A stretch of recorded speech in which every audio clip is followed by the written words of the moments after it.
The Duke's voice reached her before the butler could close the study door. "I'd rather lose everything than marry her." The words were not shouted. That made them worse. They came low, controlled, and clear, sharpened by a man who had been born with enough power never to raise his voice unless he chose to. Miss Rosamund Lark stood 3 feet from the service passage at Alderwick House, Mayfair, with the late Duchess's sealed letter pressed beneath one gloved hand and a packet of estate papers balanced against her ribs. Monday morning light fell through the tall windows behind her, pale and polished, touching the marble floor, the silver urns, the portraits of dead Vale dukes who looked down as though they had never doubted their right to be obeyed. She had entered that house as she always had, quietly. She had not expected welcome. She had expected formality, perhaps irritation, perhaps the cold inconvenience shown to any dependent woman who arrived bearing old grief and new obligations. She had not expected to hear herself named as a fate worse than ruin. The glove split at that precise moment. Not loudly. A small thread gave way across the palm of her left hand, where the pearl grey kid leather had been mended twice already and should have been retired weeks ago if she had owned another pair fit for a ducal residence. The tear opened like a pale mouth. Rosamund lowered her eyes to it because there was no safe place else to look. Inside the study, the Duke of Alderwick moved. She heard the faint strike of his boot against the hearth rug, then the restless scrape of a paper being lifted from a desk. "Your Grace," Mr. Havers said, his tone so careful that it sounded almost older than he was. "The late Duchess was most particular in her instructions." "My mother was particular in everything," the Duke replied. "Her flowers. Her charities. The length of a dinner table. The order in which widowed cousins were seated at Christmas. I am aware of her talent for command." There was a pause. Rosamund could see only the edge of the open doorway and a narrow slice of the study beyond it, dark green walls, the corner of a gilt frame, the black marble line of a fireplace. She had stood in grand houses before, but Alderwick House had a different silence. It was not merely expensive. It was ancestral. Even its carpets seemed to know that lesser people crossed them by permission. "This is not merely a command, Your Grace," Mr. Havers said. "It concerns the Briarcombe revenues and the charitable trust." "And a woman." The Duke's voice cooled further. "A woman my mother kept beside her sickbed and, apparently, decided to use as a final instrument of discipline." Rosamund's fingers tightened around the letter. She felt the seal beneath her thumb, the pressed wax marked with the late Duchess's crest. For 6 months she had sat beside that dying woman, copying accounts when pain made the Duchess's hand tremble, reading correspondence when her eyes failed, and receiving instructions that were never spoken twice. The Duchess had not been soft. No one who knew her would have called her soft. But she had been just in the stern way of women who had survived a lifetime among powerful men and learned never to ask for fairness when they could require it. Rosamund had loved her. She had not dared call it love aloud. A paid companion did not presume upon affection from a duchess. Yet there had been evenings when her Grace had dismissed everyone but Rosamund, lifted one thin hand from the counterpane, and said, "You will keep the truth in order when I am gone, Miss Lark." Men do forgive many things, but not a woman who remembers accurately. Rosamund had remembered. She had also obeyed. That was why she was here. Not to entrap a duke. Not to rise above her station. Not to be called, by implication, a punishment. "Miss Lark is waiting," Mr. Havers said. "Then let her wait." The words landed without effort. Rosamund did not move. Years of careful living had trained her body before her heart could betray her. A poor gentlewoman learned early that pride was not a sound. It was a posture. It was a straight spine in a borrowed gown, a steady hand over a mended glove, a face composed while others discussed one's future as though one were a misplaced chair. She was 30 years of age, old enough to have stopped expecting rescue and young enough for society to consider her failure an active inconvenience. Her father had left debts, her mother had left good manners, and between them they had given her nothing so useful as income. She had earned her place in houses like this by making herself necessary and nearly invisible. She knew which letters must be answered first, which servants should be thanked by name, which elderly relations preferred weak tea, and which gentlemen smiled while lying. She knew how to disappear beside a curtain. She knew how not to flinch. She almost managed it now. "If I refuse?" the Duke asked. Mr. Havers answered after a beat. The unentailed portion of Her Grace's maternal fortune passes into divided trusteeship. The Briarcombe charitable accounts would no longer remain solely under your Grace's influence. Certain revenues would be redirected according to the secondary clauses. To my cousins. In part. To Lady Honoria's branch. In part, your Grace. Of course. The Duke gave a short laugh without amusement. My mother never set a snare without baiting every side. Rosamund stared down at the torn glove. A faint ink mark darkened the edge of the split leather. It had come from the Briarcombe ledger 3 mornings before the Duchess died. Rosamund had been copying figures by candlelight because Mr. Cresswell's totals had not agreed with the receipts from the school at Westmere. She had meant to mention it in her written memorandum. She had meant, foolishly perhaps, to believe facts would matter. She trusted Miss Lark, Mr. Havers said. That silence was different. Not longer, perhaps, but deeper. Did she, the Duke asked. Or did Miss Lark learn to make herself indispensable to a dying woman? Heat rose in Rosamund's throat. She swallowed it. Anger was a luxury in a hallway. So were tears. I don't suggest wrongdoing, Mr. Havers said carefully. No. You rarely suggest anything. That is why my mother liked you. A paper was set down. Tell me plainly. What did she expect me to do by Friday? To read her private letter. To review the Briarcombe accounts. To speak with Miss Lark. And, should you find no dishonor in her conduct, to offer marriage. Another silence. This one seemed to take the air from the corridor. Rosamund had known the Duchess left instructions. She had not known this. Her grip loosened so suddenly that the lower packet of papers shifted against her arm. She caught it before it fell, but the movement stirred the edge of the service door. Hinges whispered. In the study, the Duke stopped moving. Rosamund lifted her head. For one foolish instant she hoped the floor might open, or that the portraits might look away, or that the late Duchess herself might speak from the sealed letter and spare her the humiliation of breathing. Mr. Havers appeared in the doorway first. He was tall, spare, and grey at the temples, with a face trained by decades of household discipline. But his eyes changed when he saw her. Not much. Enough. Pity, quickly mastered. That was nearly as difficult to bear as insult. Miss Lark, he said. Forgive me. I was about to announce you. Behind him, Sebastian Vale, Duke of Alderwick, turned.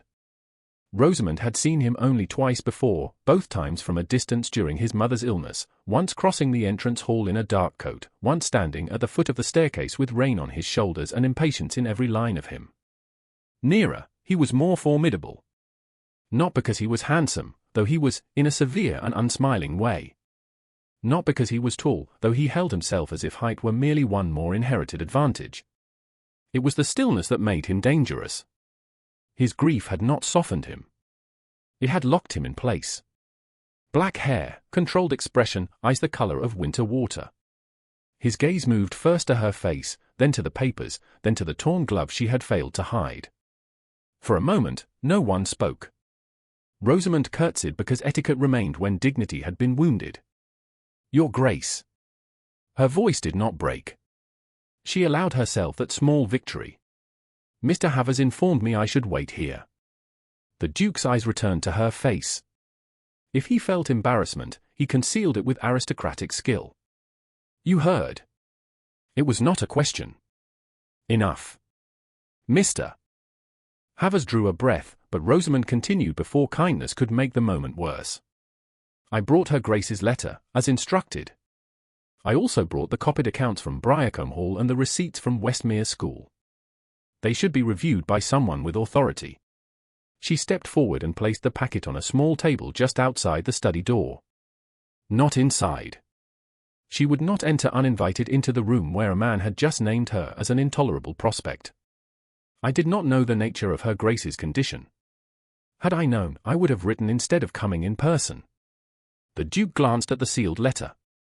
His mouth tightened. My mother appears to have arranged surprise for all of us. Her Grace preferred preparation, Rosamund said. When she used surprise, there was usually a reason. The words were too bold. She knew it as soon as they left her. Mr. Havers's eyes flickered. The Duke looked at her more sharply. For the first time, something besides irritation entered his expression. Not admiration. Certainly not warmth. Attention. That was different from kindness, but it was not nothing. Rosamund lowered her torn hand to the side of her gown. The movement failed. His gaze followed it. "Your glove is torn," he said. "Yes, Your Grace." "Did that happen here?" No, a lie would have been easy. It would also have been untidy. It happened because it was already weak. His expression did not change, but she felt the sentence land between them. Already weak. Already worn. Already judged before the final tear. A carriage sounded outside, wheels turning into the square with brisk confidence. From the front hall came the muffled rhythm of arrival, footman, door, voice, silk skirts. Rosamund knew that voice before she saw the woman. Lady Honoria Mowbray had visited the late Duchess often in the final months, always perfumed, always sympathetic, always watching the account boxes as though charity were a jewel cabinet left open. "Your Grace," a footman announced from the far end of the hall, "Lady Honoria Mowbray has called." Lady Honoria appeared beneath the archway in pale blue silk, fair and composed, with the kind of beauty that made servants step more softly and women distrust their own gowns. Her gaze found Rosamund first. It dropped to the torn glove. Then it lifted with a smile so gentle that only a fool would have mistaken it for kindness. "Miss Lark," she said. "How unexpected. I had thought, after her Grace's passing, that you would have been dismissed by now." Rosamund felt the Duke's attention shift beside her, cold and sudden. The sealed letter remained unopened on the table. The torn glove lay visible against her skirt. And for the first time that morning, Rosamund understood that the late Duchess had not left her merely with instructions. She had left her in the path of a war. Lady Honoria's question did not fall into the hall like a stone. It floated, perfumed and graceful, as if cruelty were merely another accomplishment taught in a good drawing-room. Rosamund kept her hand at her side, though the torn glove seemed suddenly brighter than the marble beneath her feet. Mr. Havers stood very still. The footman near the door studied the silver salver in his hands as though his future depended upon its polish. The Duke of Alderwick looked from Lady Honoria to Rosamund, and for one breath Rosamund thought he might answer with the same cold dismissal she had already heard through the study door. Instead, he said, "Miss Lark has not been dismissed." Lady Honoria's smile did not falter. "How fortunate. Then I have arrived before the house lost its most industrious memory." It was beautifully said. It was also a warning. Rosamund curtsied because she had learned that one could refuse humiliation without refusing manners. "Lady Honoria." "My dear Miss Lark." Honoria crossed the hall with the ease of a woman who had never wondered whether she belonged where she stood. "I had not expected to see you in mourning half so soon after the Duchess. It is touching, though perhaps a little ambitious." Rosamund felt the words slide under her skin, but she did not give them a place to stay. "Her Grace instructed me to deliver papers to His Grace this morning." "Papers?" Honoria glanced toward the packet. "How very official." Sebastian's voice cut in before Rosamund could answer. "You called early, Lady Honoria." "For the charity breakfast, Your Grace. Your mother arranged it before her illness worsened, and I thought it kinder not to let the morning collapse into gloom." Her eye softened in public sympathy. "Several ladies are already expected. The school subscriptions must be discussed, even in grief." The Duke's expression hardened at the mention of his mother's charity, but he did not contradict her. Perhaps he could not. A great house did not cease performing duty because its mistress had died. Within minutes, Rosamund found herself not dismissed, not welcomed, but drawn along by the machinery of rank into the small breakfast room that overlooked the square. A round table had been set with china, warmed rolls, poached eggs, preserves, tea, and flowers too fresh to have been chosen by a grieving household. 3 ladies sat already in pale mourning colours, speaking in low voices that rose slightly when Sebastian entered and changed again when they saw Rosamund behind him. She knew the pattern. Surprise first. Assessment next. Then the delicate adjustment by which society decided whether a woman was to be greeted, pitied, or ignored. This morning, because she stood near a duke with estate papers in her arms and a torn glove on her hand, they chose curiosity. Miss Lark will remain while the Briarcombe school accounts are discussed, Sebastian said. He did not ask whether anyone approved. The ladies murmured. Lady Honoria lowered herself into the chair at his right, a place Rosamund was certain had not been assigned by accident. Rosamund took the chair nearest the sideboard, the one that made her useful if papers were required and invisible if she was not. She placed the packet on her lap. The split in her glove opened when she smoothed the top page, exposing a narrow line of her palm. Honoria saw it at once. "Oh, Miss Lark." Her voice warmed with false distress. "Your glove." Rosamund folded her hand. "It is of no importance." "No importance." Honoria gave a small laugh, inviting the other ladies to share the gentleness of her concern. "My dear, one must not say such things in a house like this. Details are everything. The late Duchess used to say a frayed ribbon at breakfast foretold a careless soul by dinner." The oldest lady at the table smiled into her teacup. Another looked openly at Rosamund's hand. Sebastian did not move, but his gaze lowered to the glove, then rose to Rosamund's face. She wished, with a suddenness that almost frightened her, that she had left the glove behind in the hall. No, she corrected herself. She wished she had not been made ashamed of needing it. The Duchess also said, Rosamund replied, that a clean account mattered more than a clean compliment. The room stilled. Not completely. Only enough for every person to notice that a poor companion had answered back. Lady Honoria's smile sharpened. "How admirably you remember her?" "I was paid to remember accurately." "Yes." Honoria lifted her teacup. "Paid." The word was quiet. It did its work. A young maid entered with a fresh pot of tea, her cheeks already flushed from the pressure of serving under so many eyes. Rosamund recognized her from the late Duchess's sickroom. Bess. 17, perhaps 18, nervous with porcelain and inclined to whisper apologies to furniture. As she reached Lady Honoria, the maid's sleeve brushed the edge of the table. The inkwell beside Rosamund's papers trembled. Rosamund moved quickly and caught it before it overturned, but one dark bead leapt free and landed on the corner of a receipt. The maid froze. "I'm sorry, miss." Her voice nearly vanished.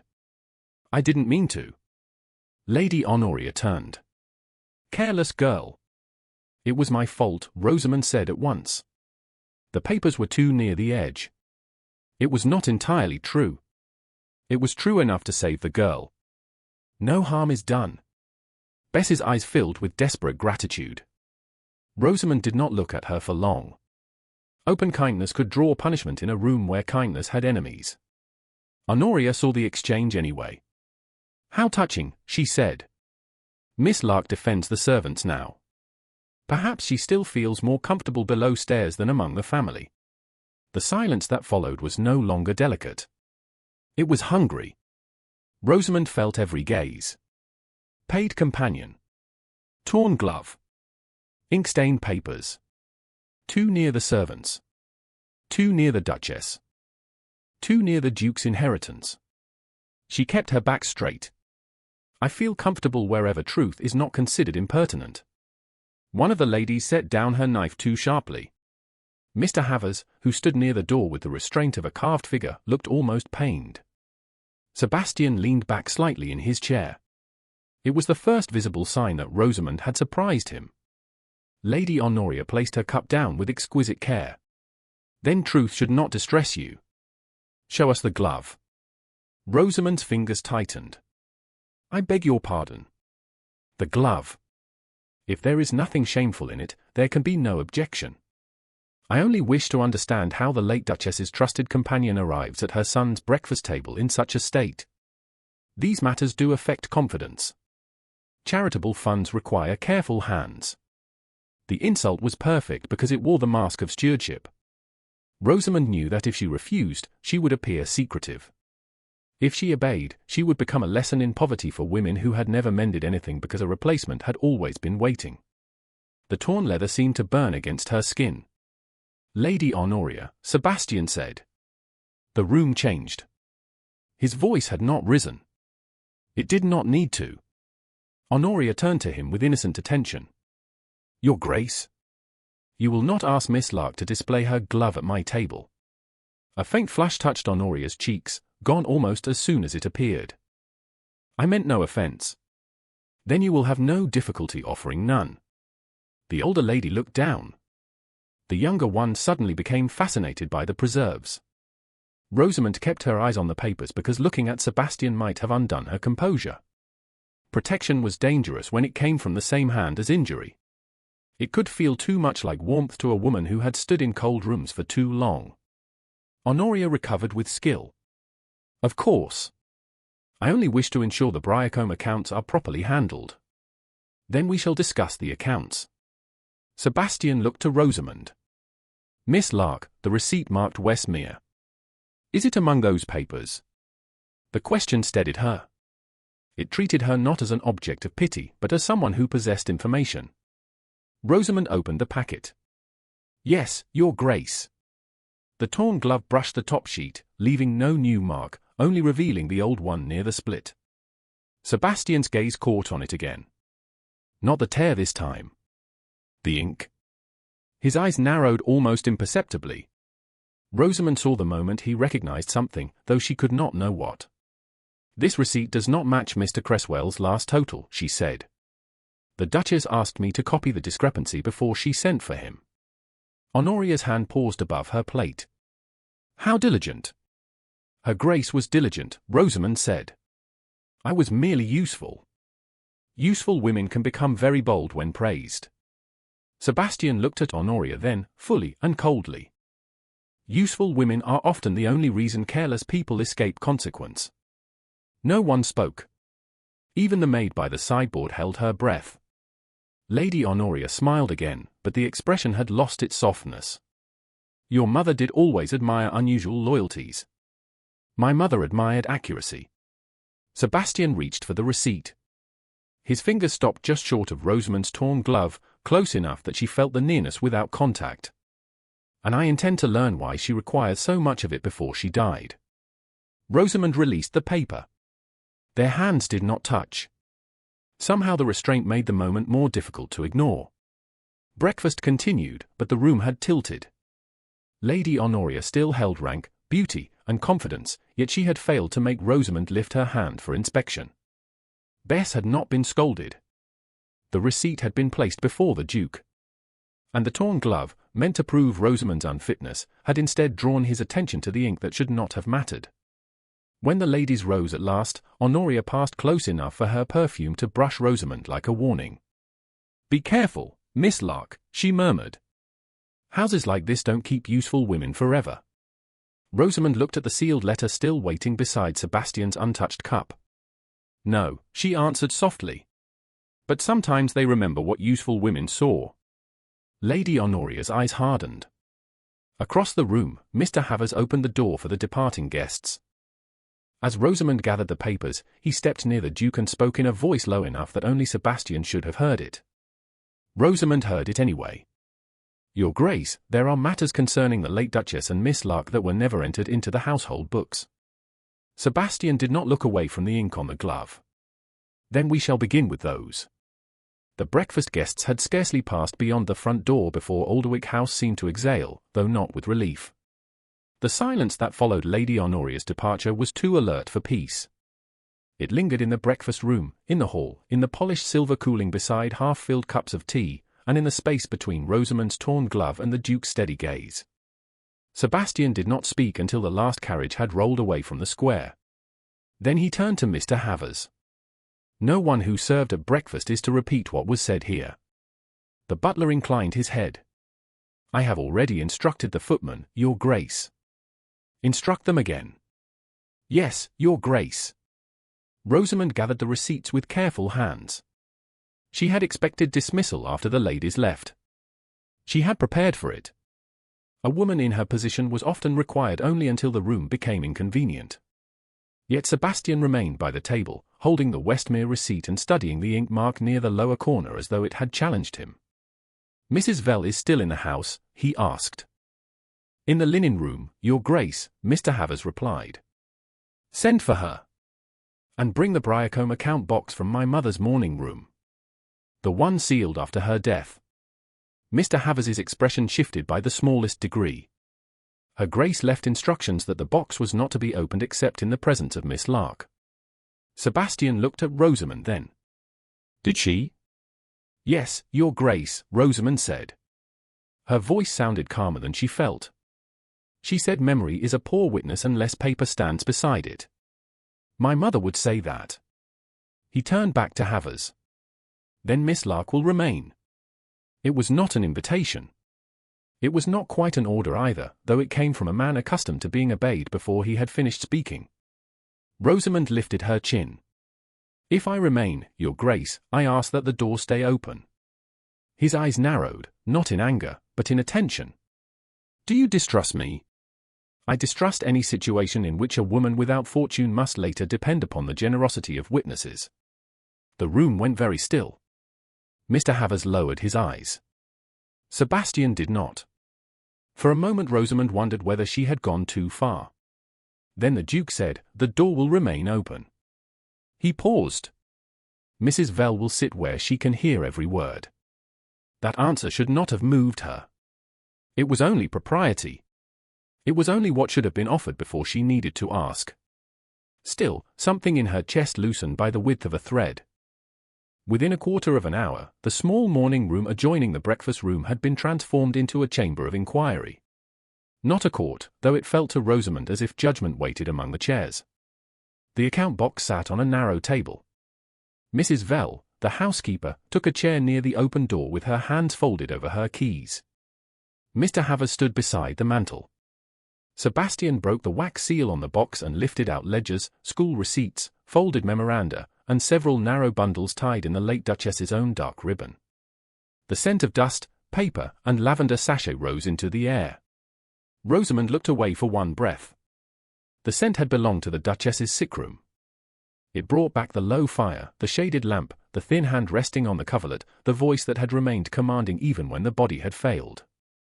You copied these? Sebastian asked, opening the first ledger. Some of them. Why?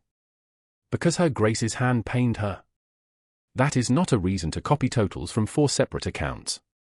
Rosamund met his eyes. No, Your Grace. The reason for that was that Mr. Cresswell's summaries did not agree with the receipts sent from Bryacombe and Westmere. Mrs. Vale's keys made a faint sound as her fingers tightened. Mr. Havers looked at the ledger. Sebastian turned a page. You suspected the family solicitor of altering accounts. I suspected the numbers were untidy. Her Grace suspected more. And you told no one. I told Her Grace. After her death. His tone sharpened. I was instructed to bring the papers to you today. Convenient. The word came out before he could soften it, if he had intended to soften it at all. Rosamund's face did not change, but the torn glove folded under her right hand. Sebastian saw it. Something like irritation crossed his expression, though it seemed directed less at her than at himself. You may answer plainly, he said. I have been answering plainly, Your Grace. Mr. Havers coughed once into his hand, not quite hiding it. For the first time that morning, Sebastian almost looked amused. The expression vanished quickly. He drew another bundle from the box. Mrs. Vale, did the Duchess employ Miss Lark as a companion or as a secretary? Both, Your Grace, the housekeeper said. Her Grace said Miss Lark could read figures better than most men could read a warning. Did you see Miss Lark remove papers from this room? Only when Her Grace sent her with them. Did she receive callers alone? Never. Did she ask after my mother's settlements? Rosamund felt the question strike. Mrs. Vale's answer came firmly. No, Your Grace. Not in my hearing.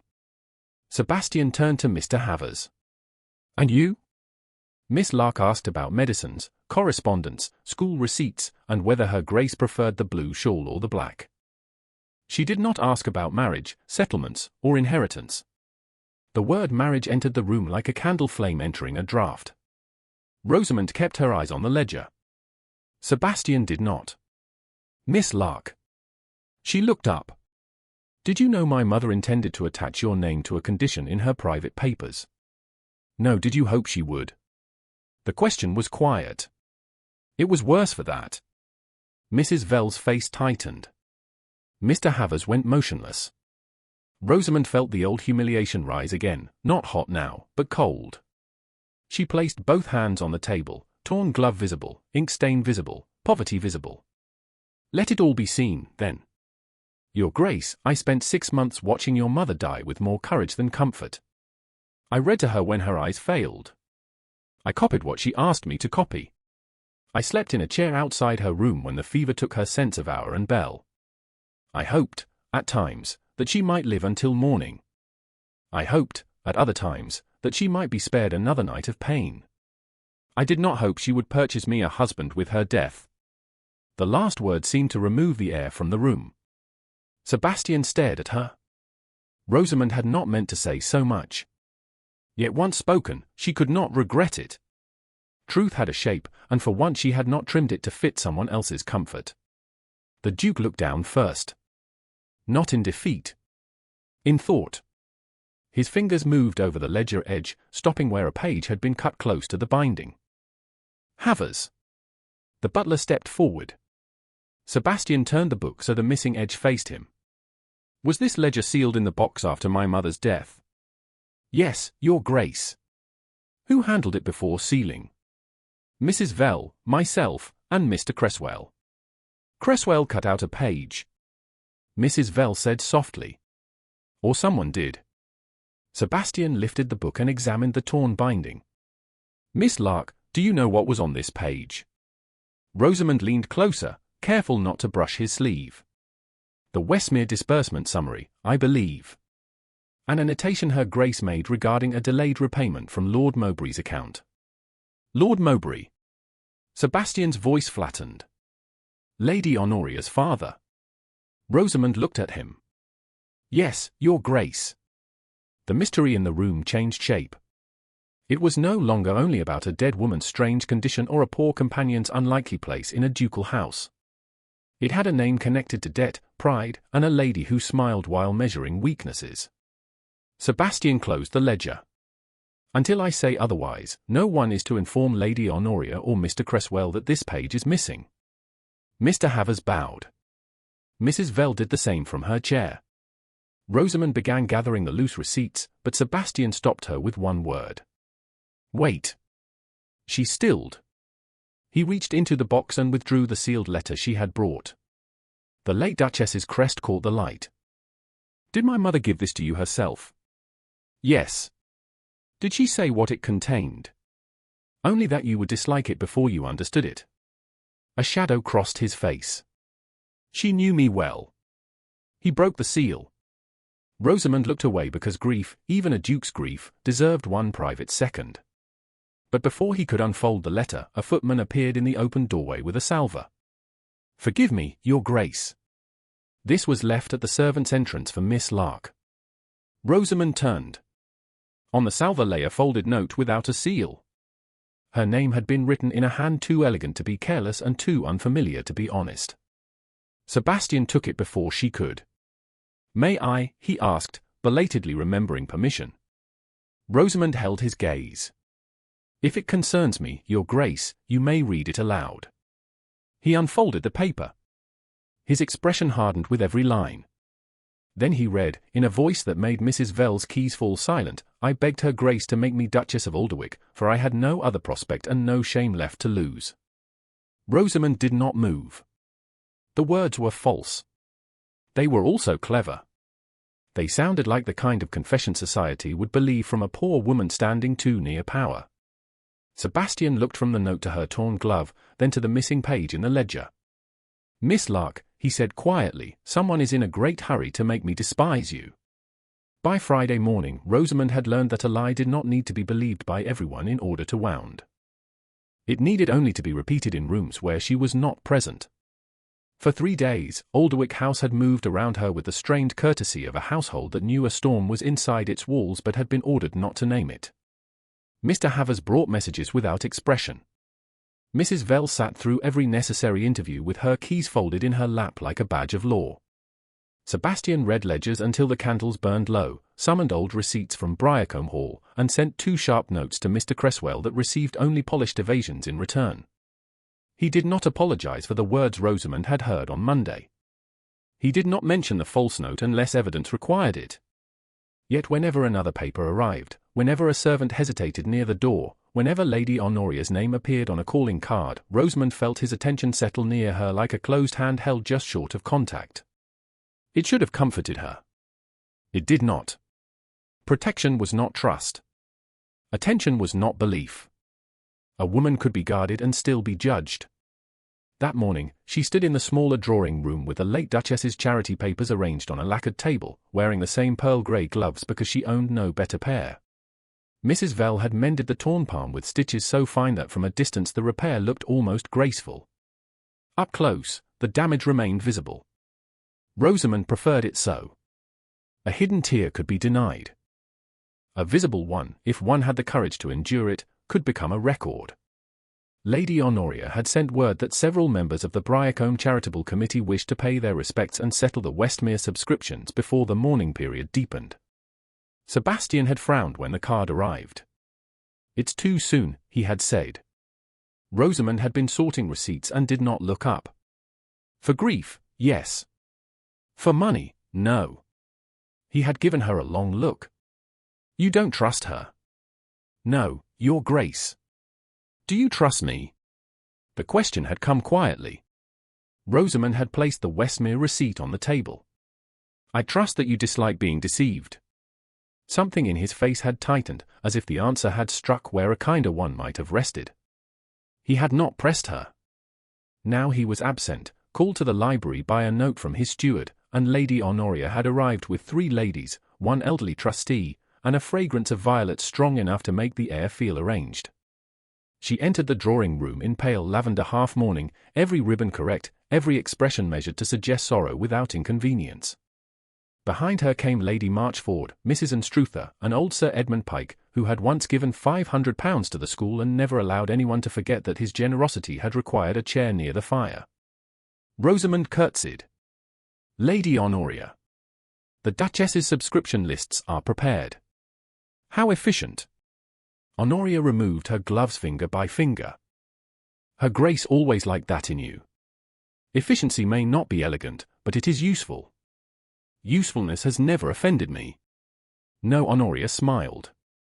"I imagine it has often been necessary." The ladies settled. Tea was brought. The door remained open at Rosamund's request, and Mrs. Vale took her place beside the window. Honoria noticed, of course. "Still so careful, Miss Lark? One might think you expected to be accused of something." Rosamund's hand paused over the account book. "Care is seldom wasted." "Indeed." Honoria turned to the others. "That is precisely why we are gathered. Care. For the school, for the Duchess's memory, and for the reputation of this house." Rosamund felt the room tighten before a single accusation appeared. The elderly trustee adjusted his spectacles. Lady Marchford leaned back with the bright stillness of a woman preparing to witness disgrace from a safe distance. Honoria lifted a folded paper from her reticule. Rosamund recognized it at once, though she had seen it only in Sebastian's hand. The false confession. "I had hoped not to speak of this," Honoria said, which meant she had planned every word. "But several of us have become concerned that Miss Lark's involvement in the late Duchess's final affairs was perhaps more intimate than proper." Mrs. Vale shifted in her chair. Rosamund did not. "If you refer to that note," she said, "it is false." "How quick?" Honoria's brows rose. "One would think you had rehearsed the denial. A falsehood often requires a prompt answer." Sir Edmund made a small disapproving sound. Young women in dependent positions should be careful of tone. Rosamund looked at him. So should gentlemen who have not read the accounts. The room went silent. Lady Marchford's lips parted. Even Honoria stilled for half a breath, then recovered with a look of wounded patience. "My dear Miss Lark, sharpness will not help you. We all understand temptation. A woman alone in the world, close to a dying duchess, trusted with letters beyond her station. It must have been very difficult not to imagine yourself rewarded." Rosamund felt the old instinct to shrink, to soften, to make herself less offensive to power. She refused it. The Duchess rewarded me with wages and trust. I asked for neither beyond what I earned. Then you will not object to withdrawing from the house until His Grace has judged the matter. Honoria's voice became silk over steel. Only temporarily, of course. A quiet removal would spare you public embarrassment. Rosamund looked down at the mended glove. The stitches crossed her palm like a pale scar. You are very generous with my shame. I'm trying to protect you. No, Lady Honoria. You are trying to remove me. Sir Edmund tapped his cane against the carpet. This is most unbecoming. It is, said Sebastian from the doorway. Every face turned. He stood just beyond the threshold in a dark morning coat, with Mr. Havers behind him and a folded paper in his hand. His expression was composed, but there was a stillness in him that made the room colder. Rosamund had not heard him approach. Neither, from the sudden loss of colour beneath Honoria's powder, had she. Your Grace, Honoria said, rising with perfect grace. We were only attempting to preserve your household from further distress. Were you? He entered the room. Mr. Havers remained at the open door. Sebastian's eyes moved to Rosamund first, then to the false note in Honoria's hand, then to the committee gathered like a jury pretending to be guests. Miss Lark was asked to leave. To withdraw, Honoria corrected. A distinction without mercy. Honoria's smile flickered. You cannot wish every private uncertainty dragged before society. No. That is why I find it remarkable that you brought witnesses. The words were quiet and therefore devastating. Lady Marchford looked at her teacup. Sir Edmund cleared his throat. Sebastian unfolded the paper he carried. I have received Mr. Cresswell's answer regarding the note. He claims it was found among my mother's personal papers on Tuesday. There, Honoria said softly. You see? No, Sebastian looked at her. My mother's personal papers were sealed on Monday afternoon in the presence of Mr. Havers, Mrs. Vale, and myself.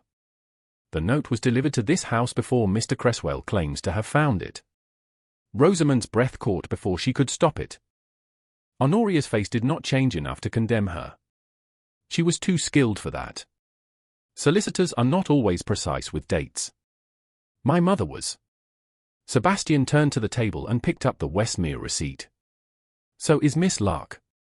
The room held its breath. He came to stand beside Rosamund, not touching her, not crowding her, but close enough that no one could pretend she stood alone. I do not yet know who forged that note, he said. I do not yet know why a page is missing from the Briarcombe ledger. But I know enough to refuse the cruelty being performed here under my mother's name. Honoria lowered her lashes. Cruelty is a serious word. So is honor. His gaze swept the room. And since everyone present appears concerned for the reputation of this house, let there be no confusion about Miss Lark's position in it. Rosamund turned toward him, alarmed by the change in his voice. Your Grace. He looked at her then, and for the first time since Monday, the cold authority in him faltered. Not publicly. Not enough for others to see. Only enough for her to feel that something had moved beneath the stone. I owe you a choice, he said quietly. Not a command.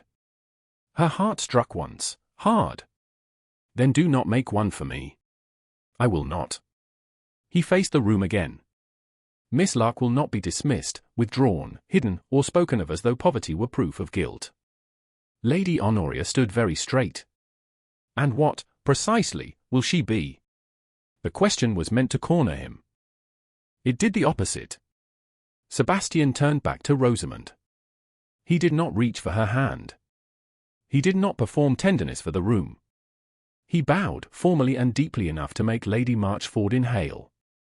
Miss Lark, he said, his voice clear, will you do me the honour of considering marriage to me? Silence fell so suddenly that even the clock seemed impertinent. Rosamund stared at him. 3 days before, she had heard what he thought of the possibility. Now the same man stood before a room that had been prepared to discard her and offered her the one protection society could not easily laugh away.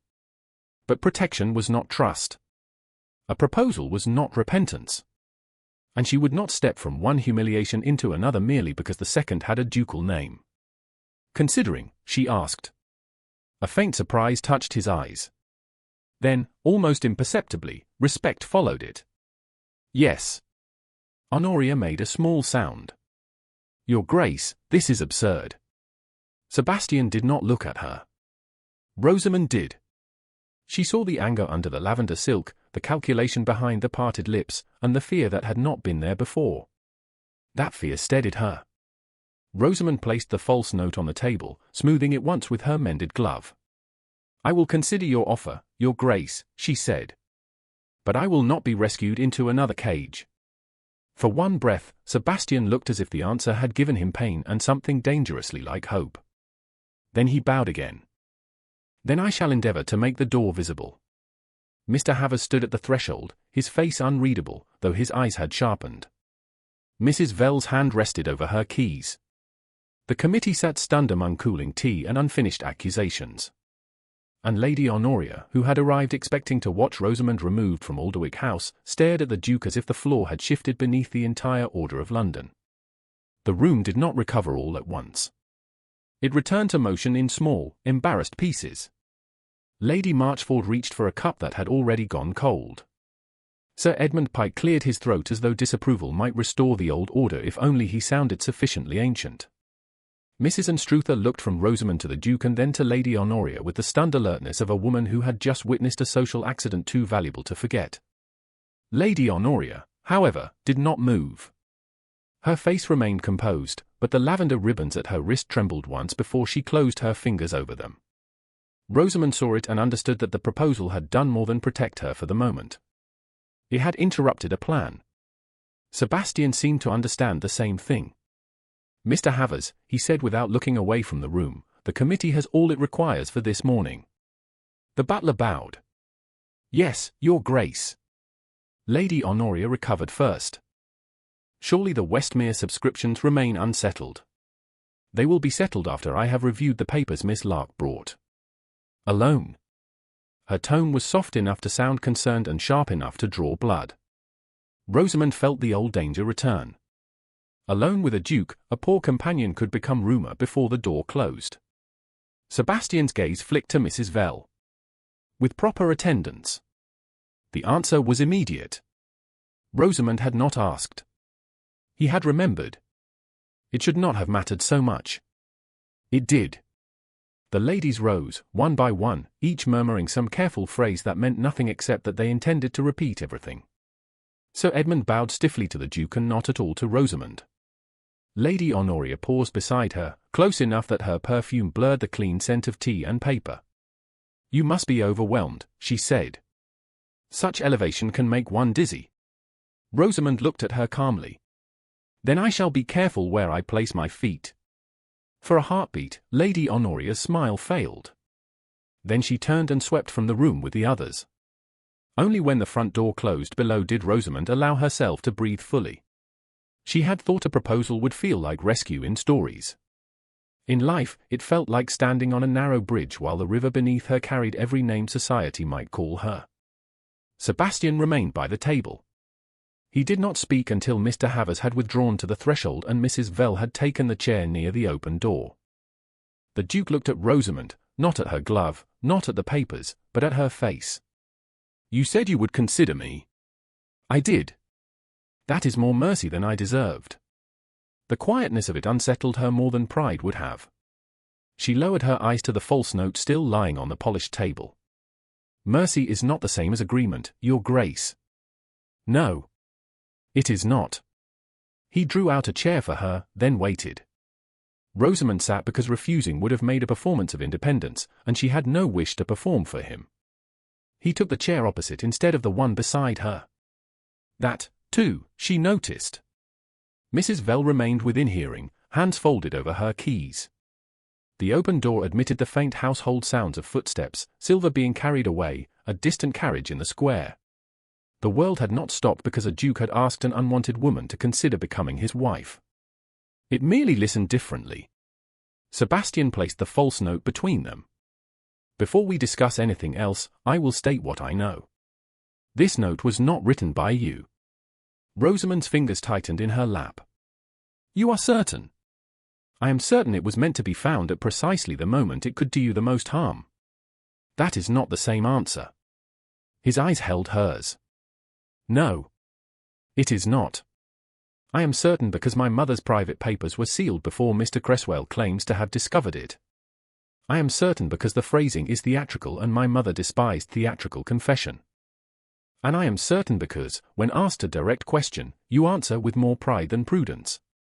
A foolish warmth moved through her, quickly checked. That is not always considered a virtue. In this house, it may prove useful. Useful again. The word came out before she could soften it. Sebastian heard the bruise beneath it. You are right, he said.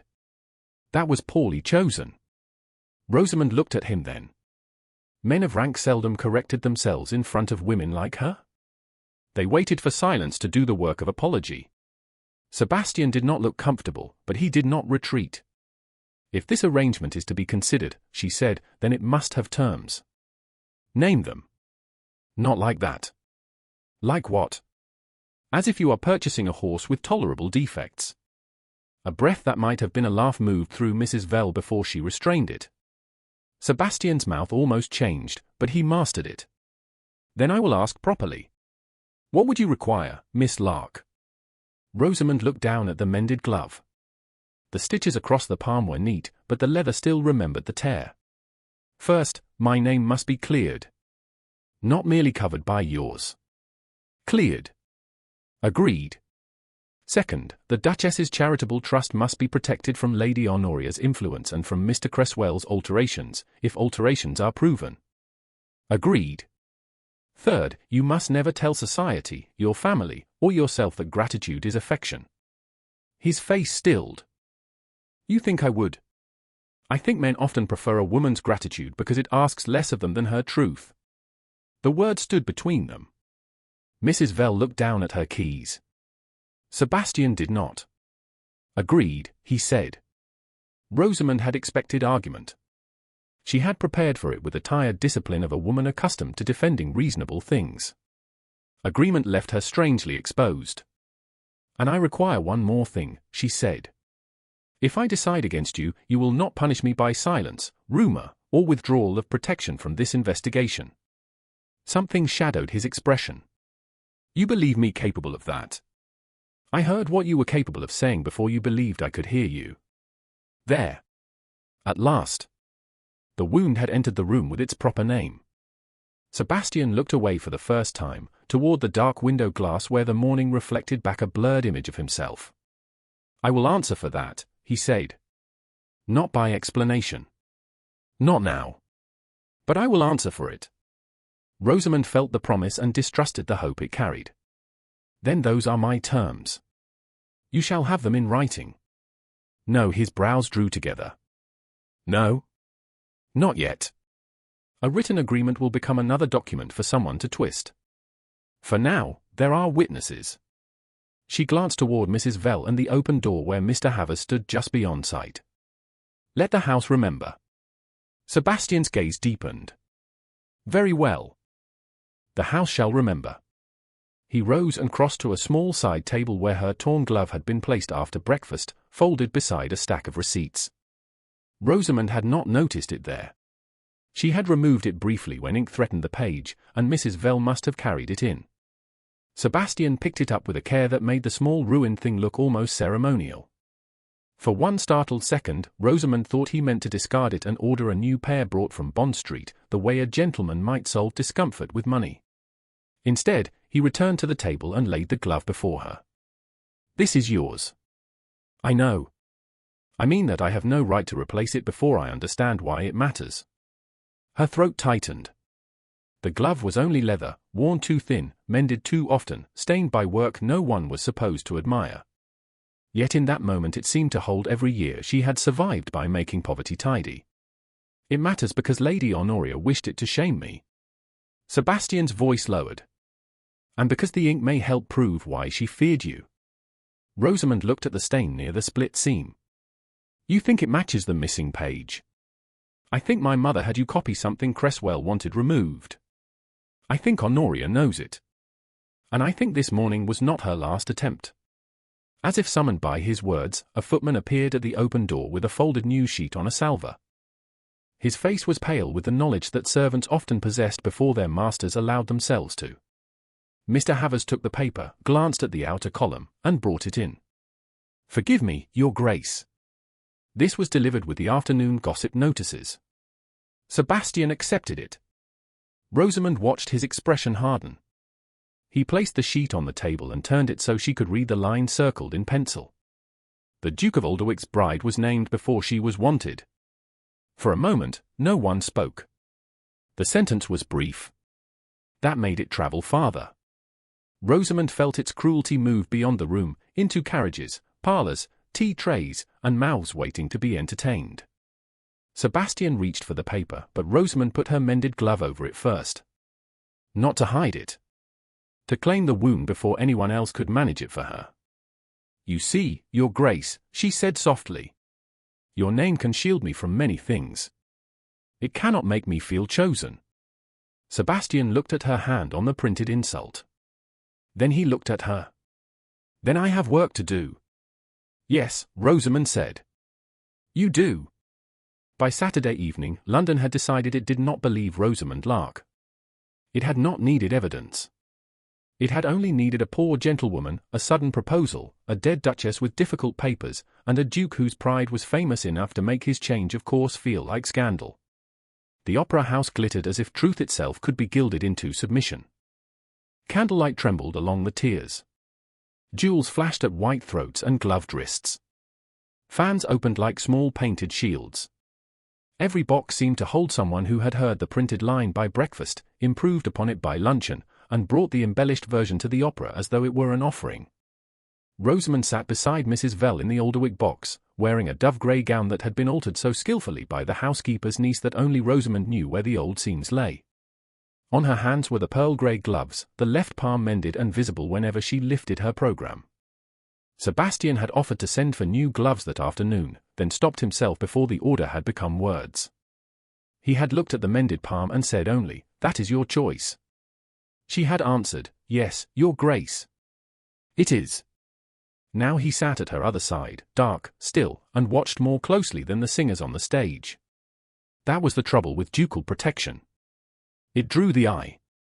Women who might never have noticed Rosamund in a corridor now measured her hair, her posture, her gloves, the plainness of her gown, and the precise distance between her sleeve and Sebastian's. Men glanced with less subtlety, then looked away when the Duke's gaze found them.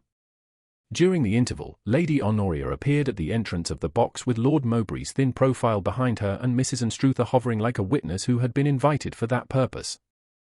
Honoria's gown was ivory silk softened with lavender ribbons, faultless for mourning and maliciously flattering. "Your Grace," she said, curtsying. "Miss Lark. How brave of you to appear." Rosamund closed her programme. Bravery is often required where courtesy is absent.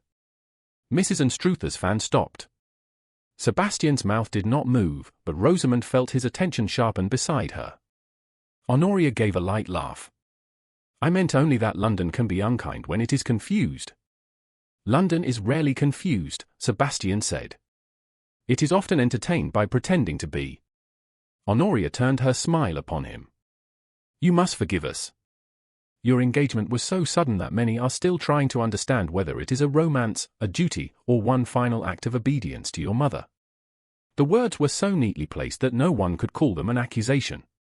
They entered the box dressed as concern and sat down like poison. Rosamund felt the question move through the open doorway into the passage beyond, where curious listeners would carry it farther than any printed notice. A proposal born from duty. A bride chosen by a dead woman. A duke obeying a will rather than a heart. Sebastian rose. The simple movement ended the murmurs nearest the door. "Lady Honoria, if my conduct requires explanation, I shall choose the audience." Honoria lowered her eyes. "Of course. I didn't intend to intrude." "Then you will not." The dismissal was flawless. It was also public. Lord Mowbray's mouth tightened, but he bowed and drew his daughter away. Rosamund should have felt satisfied. Instead, she felt the room's curiosity deepen. Sebastian had defended her, yes. But he had not answered the question. Perhaps because he could not. When the performance resumed, Rosamund heard very little of it. Her eyes remained on the stage, where a soprano sang of fidelity in a language most of the audience praised and few understood. She thought of the false note, the missing ledger page, Honoria's careful smile, and the way Sebastian's silence could protect one moment and wound the next. During the final applause, he leaned slightly toward her. Not enough to be improper. Enough for her alone. You answered her before I could. Should I have waited? No, there was a pause. I was glad you didn't. That should have been a small thing. It was not. It had been many years since anyone with power had been glad of her voice. Later, at a formal morning call held in Lady Marchford's drawing room, the scrutiny became sharper because the room was smaller and daylight less forgiving. Rosamund sat beneath a portrait of some long-dead countess who looked better prepared for judgment than most living women. Mrs. Vale was not present there, but Lady Marchford's married niece served as sufficient propriety, and Sebastian remained within 3 steps of Rosamund without giving anyone the satisfaction of appearing possessive. Tea was poured. Compliments were exchanged. Every sentence had a handle concealed beneath it. Lady Marchford admired Rosamund's gown in a tone that suggested charity. Mrs. Anstruther asked whether she found Mayfair overwhelming. Sir Edmund Pike, who had been present at the charity committee, remarked that sudden elevation required a steady character. Rosamund answered each question cleanly. She did not over-explain. She did not apologize for breathing expensive air. Then Honoria entered late, which ensured all eyes turned toward her. She carried a small bouquet of white violets and wore sorrow like an ornament. "Forgive me," she said. "My father was detained by a matter concerning Mr. Cresswell. Estate affairs can be so difficult when papers are not where they ought to be." Rosamund felt Sebastian go still. Honoria did not look at him. She looked at Rosamund's gloves. "I hope, Miss Lark, that the late Duchess did not burden you too heavily with such matters. Women of tender position can mistake responsibility for intimacy." There it was again. Not a blade. A needle. Rosamund set down her cup. "Her Grace gave me tasks, not illusions. And yet here you are." The room fell silent. Sebastian moved as if to speak, but Rosamund looked at him once. Only once. It was enough. He stopped. The promise from their terms held between them. He would not speak over her. Rosamund turned back to Honoria. "Yes. Here I am. Not because I mistook employment for intimacy, but because someone mistook my employment for weakness." Lady Marchford's niece drew a small breath. Honoria's eyes cooled. "That sounds almost like an accusation." "No," Rosamund said. "It is an observation. I make accusations only when I have enough paper to support them." Sebastian's gaze lowered for one moment, and she saw it there before he hid it. Admiration. Not the easy admiration men gave to beauty because it cost them nothing. Something quieter. Something earned against his will. Honoria saw it too, and hatred moved behind her face like a shadow behind silk. The call ended with every rule of civility intact and every person in the room aware that war had been declared without a single raised voice. In the carriage back to Alderwick House, the noise of London softened behind closed panels. Rosamund sat opposite Sebastian, her hands folded around the mended glove. For several streets, neither spoke. The restraint between them had changed. Before, silence had been an injury. Now it waited. "You did not answer her," Rosamund said at last. "At the opera?" "No, because she was right." Sebastian looked at her across the dim carriage.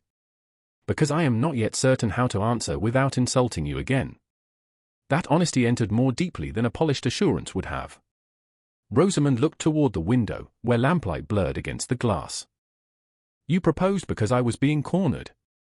"Yes." "Because your mother's condition required action." "Yes." "Because Lady Honoria and Mr. Cresswell may be using me to reach the trust." "Yes." She turned back. "Those are all reasons. None of them is wanting me." The carriage rolled over uneven stones. Sebastian's hand, resting on his knee, flexed once. "I know." Then what am I to believe? He leaned forward slightly, not enough to crowd her. Believe that I am ashamed of the first judgment I made. Believe that I am trying to learn the difference between shielding you and seeing you. Believe that when you spoke today, I did not wish you silent. Her throat tightened, and she disliked him for making tenderness difficult to dismiss. That is not an answer either. No, his voice dropped. It's the best truth I have tonight. The carriage slowed before Alderwick House. For one moment, as the footman approached outside, Sebastian offered his hand to help her descend. Rosamund looked at it. The gesture was ordinary. The choice was not. He seemed to understand before she moved. He withdrew his hand and stepped back. I won't take what hasn't chosen me, he said quietly. The footman opened the door. Rosamund descended without assistance, though the absence of his hand followed her more strongly than its touch might have done. In the hall, Mr. Havers waited with a folded letter on a salver. His expression had returned to its carved discipline, but his eyes warned them both. From Mr. Cresswell, Your Grace. Marked urgent. Sebastian broke the seal. Rosamund watched his face harden as he read. He has found another letter, the Duke said. One he claims will settle Miss Lark's intentions beyond dispute. The mended glove tightened in Rosamund's hand. Somewhere above them, a clock struck the hour, each note clean and pitiless. Mr. Cresswell chose a patronage luncheon because scandal travelled faster when served with cold salmon and sugared pears. By Tuesday afternoon, the long dining room of Lady Marchford's house held 12 guests, 3 trustees, 2 ladies who had no official business but excellent hearing, and 1 solicitor with a leather case resting beside his chair like a sleeping weapon. Rosamund knew before the first course was removed that the luncheon had not been arranged to discuss subscriptions. Too many eyes avoided her directly. Too many voices softened when she reached for a glass or unfolded her napkin. Sebastian sat across from her, not beside her, because Lady Marchford had placed him according to rank and mischief.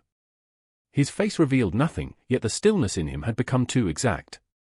He knew danger had entered the room. He did not yet know from which hand it would be offered. Lady Honoria sat near the centre of the table in morning lavender, gracious, pale, and watchful. She spoke of Westmere School with tender concern. She asked after the late Duchess's favourite pupils. She praised Rosamund's memory twice, each time making memory sound like theft. When the plates were cleared and the servants withdrew to the edges of the room, Mr. Cresswell rose with an expression of grave reluctance. Your Grace, he said, bowing to Sebastian, I regret that duty requires plainness. Rosamund placed her gloved hand flat upon her lap. The mended seam pressed against her palm. Sebastian's eyes moved once to Cresswell's leather case. Duty often introduces itself that way when it intends harm. A small stir moved around the table. Cresswell's smile tightened. I serve the late Duchess's instructions, Your Grace.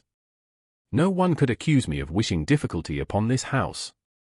Rosamund looked at Lady Honoria. Honoria looked sorrowfully at her plate. That was when Rosamund became certain. Then be brief, Sebastian said. Cresswell opened the leather case and drew out a folded paper sealed with dark wax. This letter was discovered among a secondary packet of Her Grace's private effects. I delayed bringing it forward because of its distressing nature. However, after recent claims concerning missing pages and charitable disbursements, I can no longer withhold it. How noble, Sebastian said. His tone did not change, but Rosamund heard the edge beneath it. Cresswell broke the seal with a little performance of care. It appears to be written in Miss Lark's own hand. The room turned toward her without moving. Rosamund felt it as one feels a sudden draft across skin. Lady Marchford whispered, "Oh, dear." Sir Edmund Pike leaned forward, already prepared to be disappointed in her. Sebastian did not look at Rosamund. He watched Cresswell. That, somehow, frightened her more. Cresswell began to read. Her Grace, I cannot bear to return to poverty when I have been so near a life of consequence. You alone can secure my future. If His Grace will not see me, then make him see me. Make him bound where affection cannot persuade. I have served you faithfully. Surely such service deserves more than wages. The final word seemed to stain the air. Rosamund did not breathe. She knew the sentences were false. They were also cruelly clever. They used the language society had already chosen for her. Poverty. Ambition. Service. Reward. Every phrase was designed to sound less like a lie than like what people preferred to believe. Cresswell lowered the page. There is more, but I hesitate to distress Miss Lark further. How considerate, Rosamund said. Her voice was steady enough to startle even herself. Several faces turned toward her. Cresswell's brows lifted. You deny it? Of course I deny it. Sir Edmund made a dissatisfied sound. The hand can be copied. The sentiment? Lady Honoria asked softly. Surely sentiment is harder to forge. Rosamund looked at her. Not if one has studied what others wish to hear. For a flicker of a second, Honoria's gaze sharpened. Then it dimmed again into injured grace. Miss Lark, I don't wish to be your enemy. Then you have been remarkably unfortunate in your methods. A spoon touched porcelain too loudly. Lady Marchford looked as though she might faint from delight. Sebastian's face remained cold, but his eyes had narrowed upon Cresswell. Rosamund saw calculation there. She saw suspicion. She saw, perhaps, belief. Then Cresswell said, there is a witness to its discovery. He turned to one of the trustees, a thin gentleman named Mr. Vale Merton, Sebastian's cousin by marriage. You were present when the packet was opened. The man flushed. I saw the letter removed, yes. From papers belonging to Her Grace. So I was told. You were told, Sebastian repeated. The cousin shifted. Your Grace, I do not wish to accuse anyone. Yet appearances are grave. Appearances. The word might as well have been a verdict. Rosamund turned toward Sebastian then. Not because she needed him to save her. She had promised herself she would not become a woman who waited for rescue. But he had stood before a room and asked to be considered. He had said he had work to do. He had asked for the chance to learn the difference between shielding and seeing. Now the room waited to see whether he saw her, or only the appearance of her guilt. Sebastian looked at the letter. Then at Cresswell. Then at Lady Honoria, whose fingers rested lightly around her wineglass. His silence lengthened. Rosamund understood the shape of it before anyone else did. He was thinking. He was watching who moved, who breathed, who expected triumph too early. He suspected fraud and meant to catch it whole. A clever man might have admired the restraint. A wounded woman could only feel the delay. The first whisper came from Lady Marchford's end of the table. Poor Duke. Not poor Miss Lark. Poor Duke. Rosamund felt something inside her go very quiet. Sebastian's gaze snapped toward the whisper, and he said, no one will speak of Miss Lark as though she is absent. It was protection. It came late enough to hurt. Cresswell folded the letter. Your Grace, until this matter is resolved, surely prudence requires distance. Prudence, Rosamund said softly. Sebastian turned to her. She rose. Chairs creaked. Lady Honoria's lips parted as if to offer comfort. Rosamund did not permit it. She removed the small engagement token Sebastian had given her 2 days earlier, a narrow brooch bearing the Vale crest, not a ring, because nothing between them had yet earned such permanence. She placed it on the table beside her untouched glass. The sound was slight. It ended the luncheon.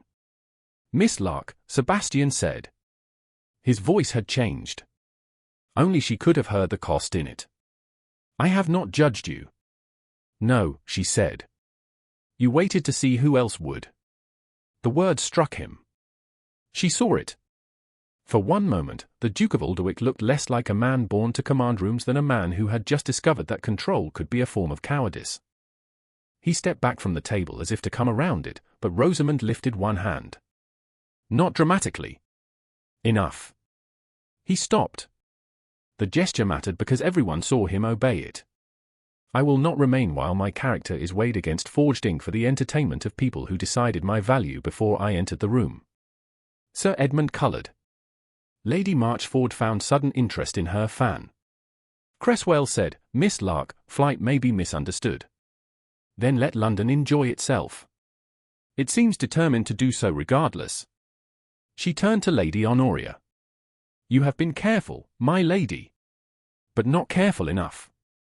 Honoria's expression remained sweet. I don't know what you mean. I think you do. Rosamund looked once more at Sebastian. The pain in her chest was clean now, like a blade washed in cold water. Your Grace, I thank you for your offer. I return your token until truth is worth more in your hands than strategy. She curtsied to the room because manners were the last possession no one could strip from her. Then she walked out before her composure could be mistaken for innocence begging approval.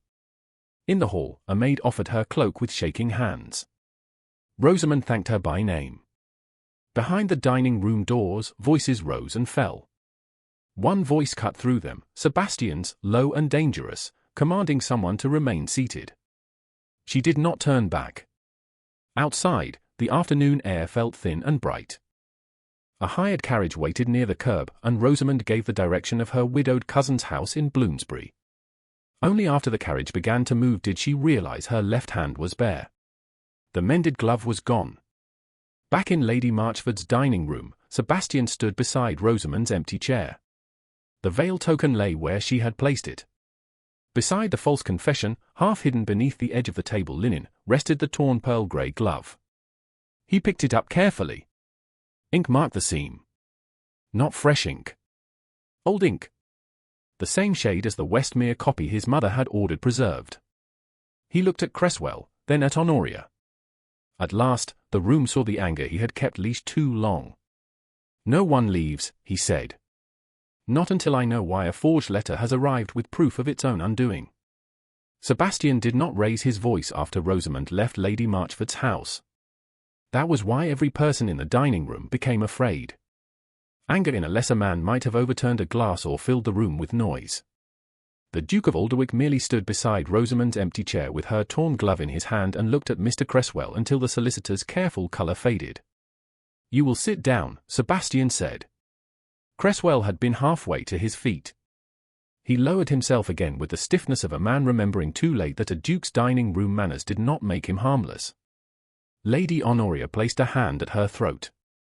Your Grace, surely this unpleasantness need not continue before the ladies. It began before the ladies, Sebastian replied. It may endure their witness. Lady Marchford looked as if she regretted the price of curiosity. Sir Edmund muttered something about propriety, but one glance from Sebastian silenced him. Cresswell folded the letter he had read aloud and reached for his case. I shall leave the document with you, Your Grace, if you require time to consider its implications.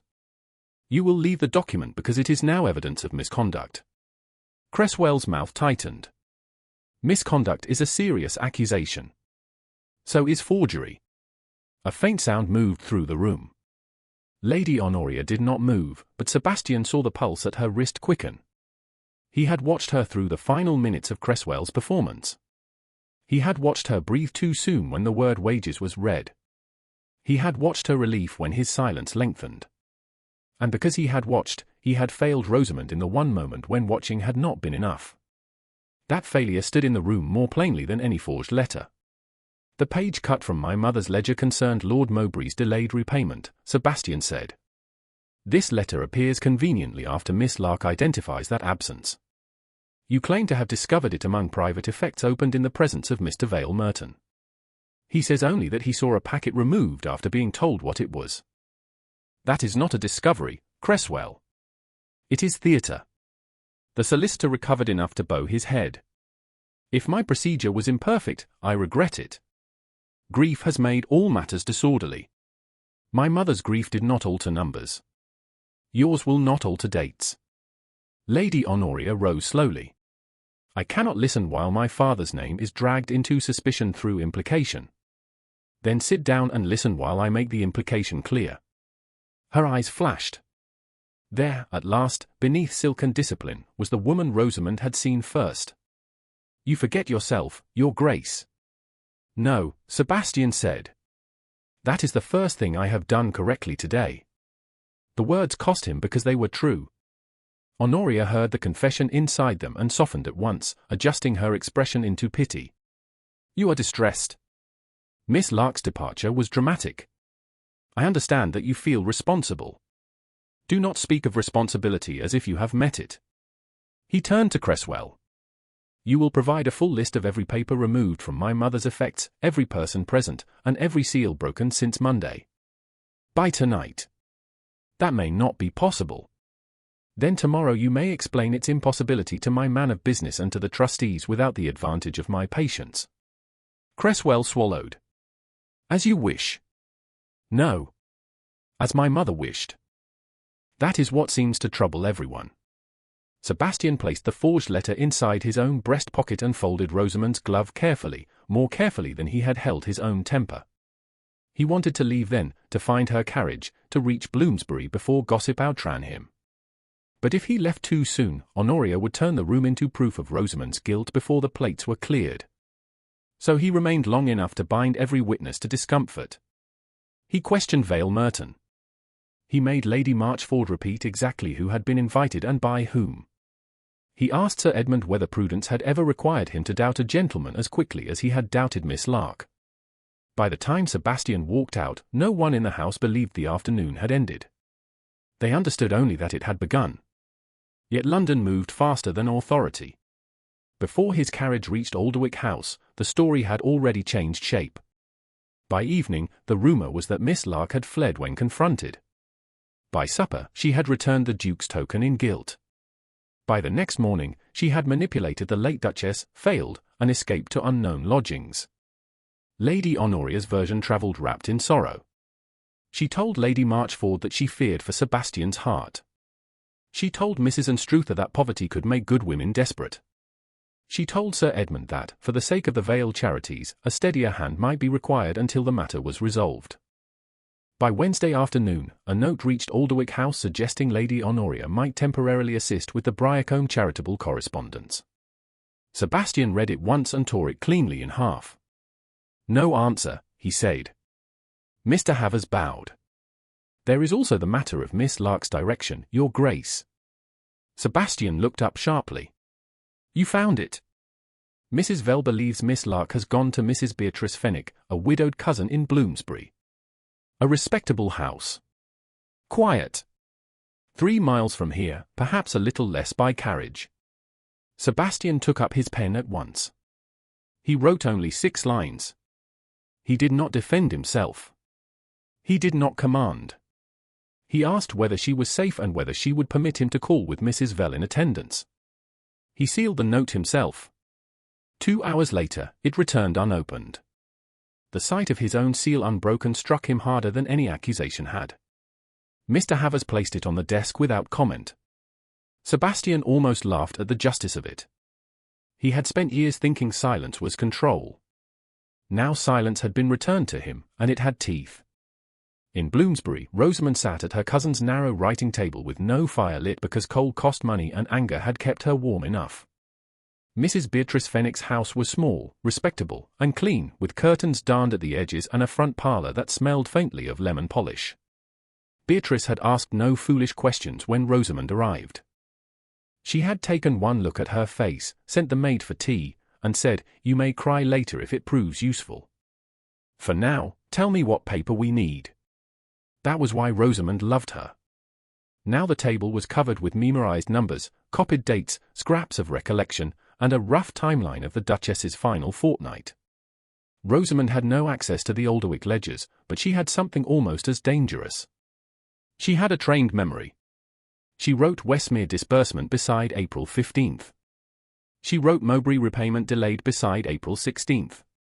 She wrote Cresswell present, blue portfolio beside April 17th. Then she stopped. Blue portfolio. Not black. Cresswell had opened a blue portfolio in the Duchess's sick room the day Lord Mowbray's debt was discussed. At Lady Marchford's luncheon, the forged letter had come from a brown leather case. But the first false note had arrived unsealed, without portfolio or provenance. Too many papers had appeared in too many convenient places. "You have found something," Beatrice said from the chair near the hearth. "Perhaps only a thread." "Threads mend things." Rosamund looked at her bare left hand. The glove remained with Sebastian. The thought pained her more than she wished to admit. It had been absurd to feel bereft of ruined leather. But that glove had been with her when she was mocked, when she answered, when she placed the veil token on the table and walked out. It had witnessed what others had distorted. He sent a note, Beatrice said gently. You returned it like a queen refusing tribute. I returned it like a woman who had been asked to wait while men arranged the meaning of her life. Fair. Beatrice leaned forward. But will you let him help if he proves useful? Rosamund looked at the timeline. Usefulness is not trust. No. But it may be a bridge. Rosamund did not answer. She wrote another line instead. Missing ledger page, Westmere and Mowbray connected. Beneath it, after a pause, she added, Honoria new phrase before note appeared. That memory had come in Lady Marchford's drawing room, when Honoria spoke of responsibility mistaken for intimacy. The same poison lived inside the forged confession. Not identical words. Identical mind. At Alderwick House that same evening, Mr. Havers entered the Duke's study carrying a small folded packet between silver tongs usually reserved for burnt sealing wax. Sebastian looked up from Cresswell's evasive list. What is that? Wax flakes, Your Grace. Found in the waste grate of the small writing room after Lady Honoria's first visit on Monday. Mrs. Vale preserved them because the colour was unusual. Sebastian stood. Her seal? It appears so. Lavender black, with a trace of silver. Mr. Havers placed the flakes beside the forged note. The same wax marks the edge of the copied packet delivered for Miss Lark. Sebastian looked at the evidence, then at the unopened note Rosamund had returned. The house was quiet around him, but not peaceful. Somewhere in Bloomsbury, Rosamund was building the truth without him. Somewhere in London, Honoria was spreading a lie with a mourner's smile. He picked up the torn glove from his desk and closed his hand around it. Then we stop following the rumour, he said. We follow the wax. By Thursday morning, Rosamund had stopped waiting for society to finish inventing her. It would not finish. London had an appetite for a poor woman's disgrace, and every hour fed it with some new seasoning. At Mrs. Fenwick's narrow table in Bloomsbury, she read no gossip sheets, accepted no callers, and opened no letter unless Beatrice first inspected the hand. She worked instead. The timeline before her had become more than dates. It had become a map of the last honest days of the Duchess of Alderwick's life. April 15th, Westmere disbursement received. April 16th, Lord Mowbray's delayed repayment noted. April 17th, Mr. Cresswell present with blue portfolio. April 18th, Duchess requests copy in Rosamund's hand. April 19th, pain severe. April 20th, no visitors admitted except Mr. Havers and Mrs. Vale. The forged confession claimed Rosamund had written in the calm of April 20th, begging for marriage and reward. It was a neat lie, except for one thing. On April 20th, the Duchess had been too ill to read any petition, and Rosamund had not held a pen after noon because the schoolgirls from Westmere had sent a sewing basket of mended linens, and the Duchess, who could no longer sew, had insisted on touching every folded square. Rosamund remembered the basket because a needle had pricked her thumb through the cloth. She remembered because the Duchess had said, almost smiling, even charity draws blood when fools administer it. Now Rosamund sat back, staring at the page. Beatrice. Her cousin looked up from the hearth, where she was coaxing a small fire into usefulness. You have that look. The sewing basket from Westmere. The girl sent it the week before her Grace died. Yes? It was not taken to Alderwick House. It remained at the school for return to Briarcombe stores after the mourning period. The Duchess told me to place a copy of the Westmere account beneath the linen so Mr. Cresswell would not see it when he came. Beatrice rose at once. Then we go to the school. It is not proper for me to go alone. Fortunately, I have been widowed long enough to become useful and respectable in equal measure. Within the hour, they were in a hired carriage rattling toward the modest charity school supported by the late Duchess's Briarcombe Fund. It stood behind an iron gate on a narrow London street where the soot darkened every window ledge and the girls' voices, reciting arithmetic in unison, rose like determined birds above the noise. Rosamund stepped down in her plain gown, right hand gloved, left hand bare beneath her shawl because the torn glove was still at Alderwick House. The absence troubled her more than she wished to admit. It felt as though a witness had been left behind. Miss Bellamy, the schoolmistress, received them with startled warmth that quickly turned cautious when Rosamund's name was spoken. Caution did not offend Rosamund. It meant the rumors had arrived even here, where girls learned letters on slates the Duchess had purchased with money someone had tried to misplace. "I don't wish to place you in difficulty," Rosamund said. "But I must ask whether a sewing basket sent to Her Grace remains here." Miss Bellamy's face changed. "The white willow basket? With blue tape on the handle?" "Yes. It is in the supply room. Her Grace wrote that it should wait until Miss Lark called for it." Beatrice gave Rosamund one quick glance. Hope was dangerous, so Rosamund did not name it. The supply room smelled of chalk, soap, wool, and damp wood. The basket sat on a high shelf beneath folded aprons. Miss Bellamy brought it down and set it on a table scored with years of small hands practicing stitches. Rosamund opened the lid. Linen squares lay inside, yellowed slightly at the edges. Beneath them sat a paper packet tied with common thread. Her own handwriting faced upward, precise and cramped from the long hours of copying beside the Duchess's bed. Westmere School Disbursement and Mowbray Repayment Notation. Rosamund touched the page once. Not possessively. Reverently. "There you are," Beatrice whispered. Rosamund untied the thread and unfolded the copy. The numbers were clear. The date was clear. More important, the notation proved that Lord Mowbray's debt and the Westmere shortage had been recorded before the forged letters appeared. Cresswell had not merely mislaid an account. Someone had removed the original because this copy existed. Near the margin, a smear of brown-black ink crossed the paper where Rosamund remembered blotting too quickly. It was the same shade that had stained the torn glove. She could see it even without the glove beside it. The past had matched itself. Miss Bellamy stood by the door, wringing her hands. "Miss Lark, there has been talk. Lady Honoria's maid called yesterday to ask whether you ever spoke of becoming a duchess." Rosamund looked up. "What did you say?" "That you spoke of accounts, ink, and whether the younger girls had enough coal in February." The answer struck Rosamund with such unexpected tenderness that she nearly lost her composure. "Thank you. Her Grace trusted you," Miss Bellamy said. "Those of us who depended on her noticed who did the work." Rosamund folded the paper carefully. "Then I must do one more piece of it." When she and Beatrice returned to Bloomsbury, a carriage waited near the curb.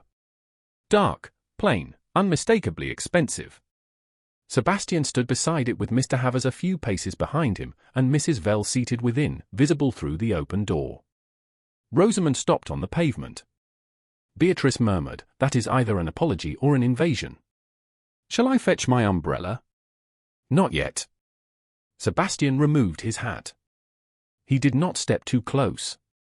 That restraint was the first thing she noticed and the second thing she distrusted. "Miss Lark." "Your Grace." His gaze dropped to the packet in her hand, then returned to her face. "You found something?" "Yes." "May I ask what it is?" "Not demand. Ask." The difference made the air unsteady. "A copy of the Westmere account. Hidden where the Duchess told me to leave it." Mr. Havers's eye sharpened. Sebastian drew a slow breath. "Then you have done without me what I should have helped you do sooner." Rosamund held the packet against her side. "I did not do it alone. Mrs. Fenwick accompanied me." Miss Bellamy preserved the basket. "The Duchess planned better than all of us. My mother often did." He reached into his coat and withdrew the torn pearl grey glove. The sight of it caught her unprepared. It lay across his palm, mended seam visible, ink marked dark against pale leather. He did not offer it as if returning property carelessly found. He held it as though returning testimony. "I kept this because the ink matters," he said. "I should have sent it back because it was yours." Rosamund did not take it immediately. "Why are you here?" "To ask permission." "For what?" "To stand beside you tomorrow at Alderwick House, if you choose to attend the trustees' meeting." Her heart gave one hard beat. Lady Honoria has called such a meeting.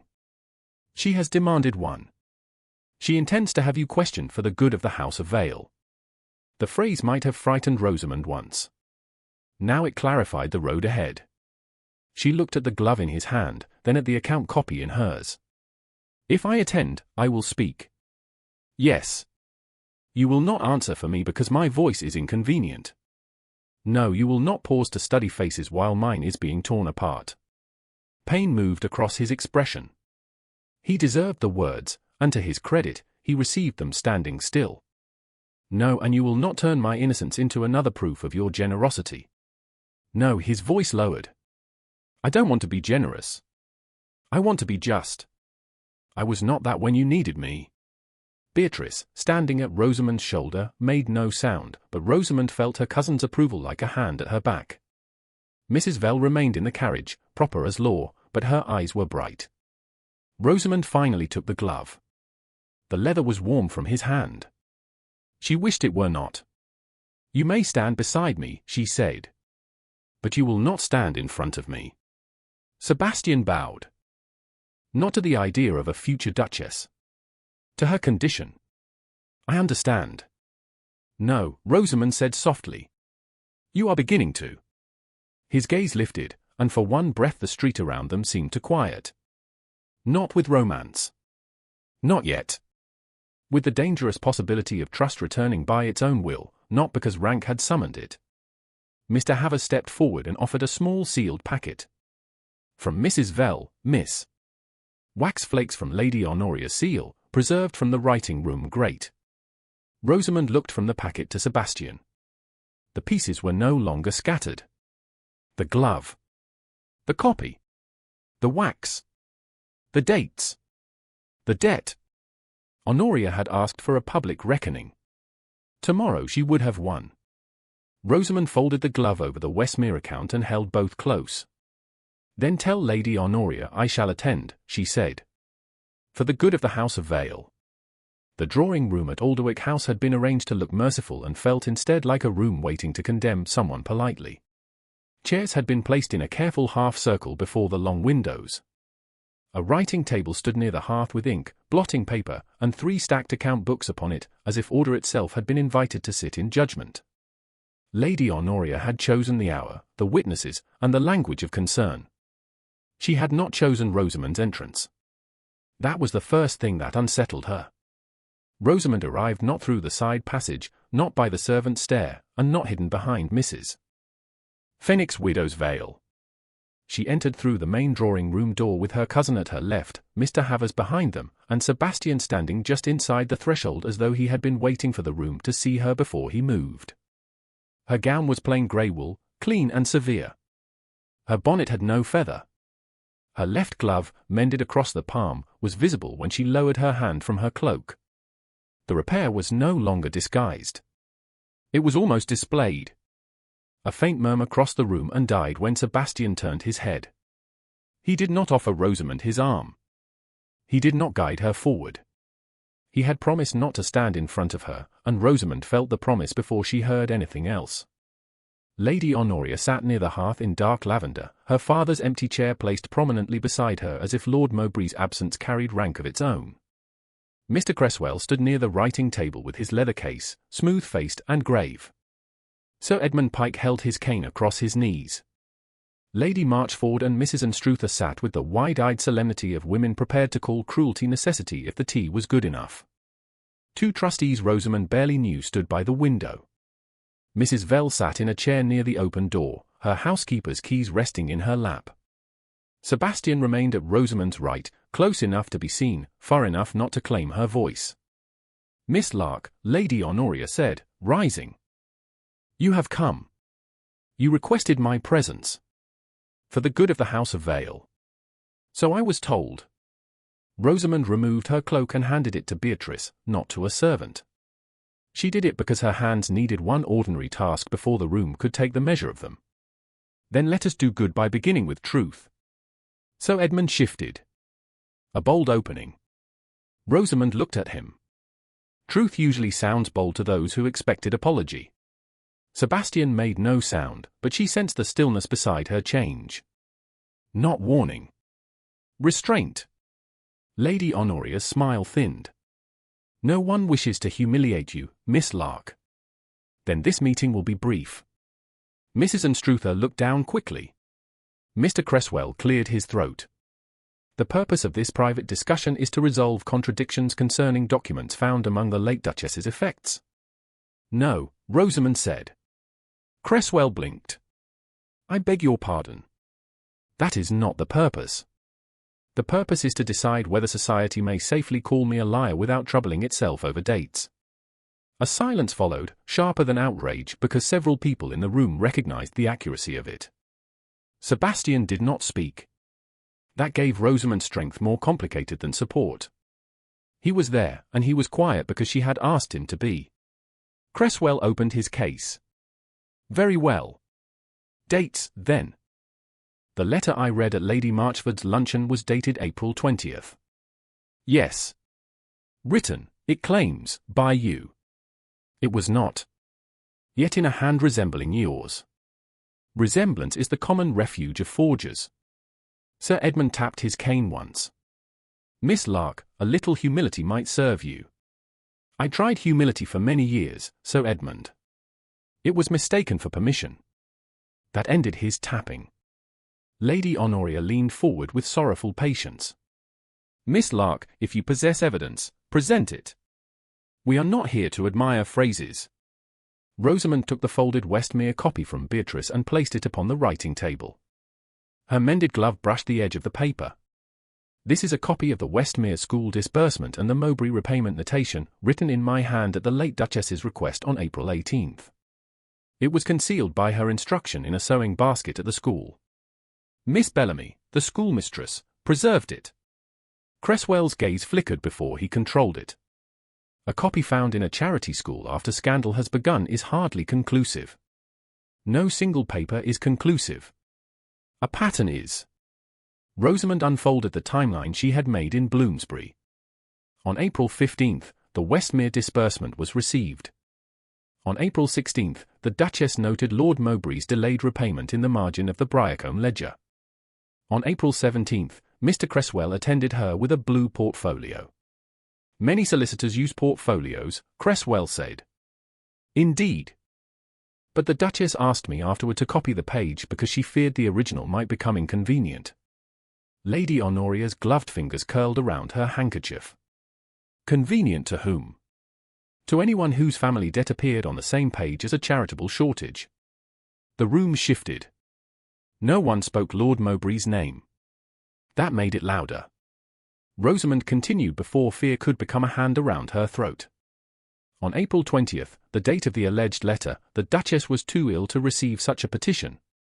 Mrs. Vale can confirm that I left the sickroom before noon and did not return to the writing desk. Mrs. Vale's voice came steady from near the door. I can confirm it. Her Grace was not reading letters that afternoon. She could scarcely bear light. Mr. Havers can confirm that the private papers were sealed after her death and that the first false note appeared before Mr. Cresswell claimed to have found it. Cresswell's face tightened. This is becoming slanderous. No, Rosamund said. It is becoming chronological. A sound that might have been a suppressed breath came from Beatrice. Sebastian lowered his eyes for one moment, and Rosamund knew he was holding back something fierce. He had the power to crush the interruption. He did not use it because she had not asked. Cresswell took a step toward the table. Miss Lark, you are making grave implications against a solicitor of standing and against a lady of rank. Without caution, you may find yourself facing consequences far beyond gossip. Sebastian moved then, only slightly, but enough for every person to remember the distance between a solicitor and a duke. You will not threaten Miss Lark in my drawing room. His voice was level. You may answer her dates, or you may be silent until called upon. Cresswell swallowed. Your Grace, I merely meant that she should understand the risk. Rosamund looked at him. I have understood risk since I first learned that poverty makes truth sound impertinent. Answer the dates. Cresswell did not. That silence did more for her than any confession could have done so early. Lady Honoria rose with controlled grace. This is painful for all of us.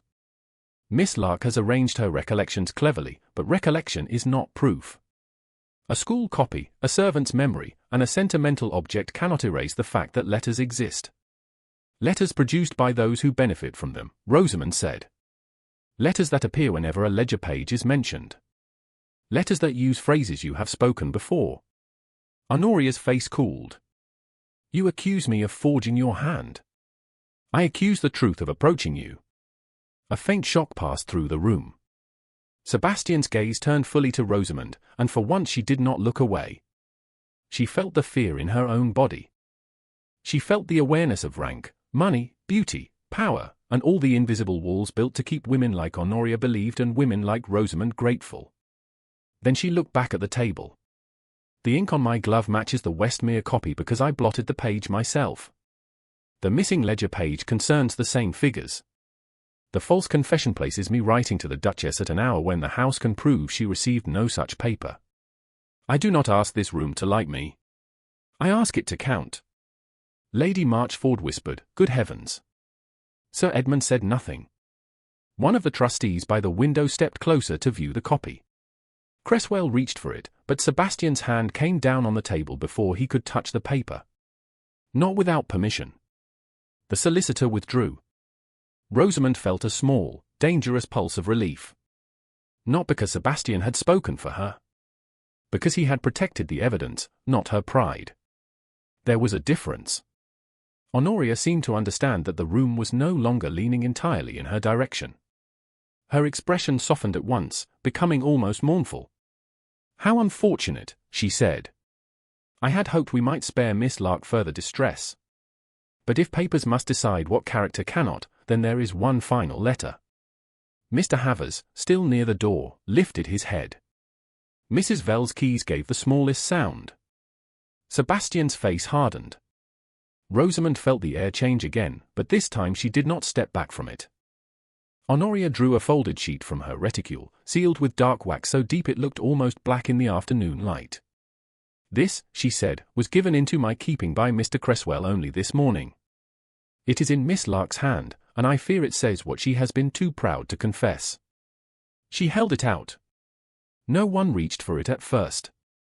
The room, which had waited all morning to condemn Rosamund, now waited to see whether she would flinch. Rosamund placed her mended glove flat upon the Westmere copy and lifted her chin. "Then read it," she said. "Let the lie use its best voice." Lady Honoria held the final letter as if it had been entrusted to her by grief itself. No one in the drawing-room moved. Even the fire seemed to burn with less sound. Rosamund watched the black lavender seal catch the afternoon light and felt, not fear exactly, but recognition. A lie had a rhythm once one learned to hear it. It arrived dressed in reluctance. It asked for pity before it struck. It made certain there were witnesses, then pretended to regret the crowd. "Read it," Rosamund said again. Her voice did not rise. Lady Honoria's eyes flickered toward Sebastian, perhaps hoping he would stop the moment and make himself look afraid of what the paper might contain. He did not. He stood beside the table, one hand resting near the Westmere copy, his posture still as carved stone. "If you intend to use that letter against Miss Lark," he said, "you will read every word aloud." Honoria inclined her head with wounded obedience. "As you wish, Your Grace." She broke the seal and unfolded the page. Mr. Cresswell looked down, but not before Rosamund saw his fingers tighten against the edge of his leather case. "It is addressed to Her Grace," Honoria began. "Dated April 19th. Rosamund's eyes narrowed. April 19th. The day before the forged confession. The day the Duchess had been lucid only at intervals and had ordered the account copy hidden.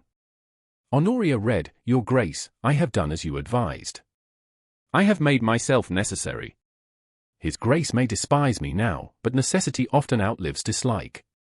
If the papers are arranged as you promised, he will have no path but marriage. I shall not be ashamed.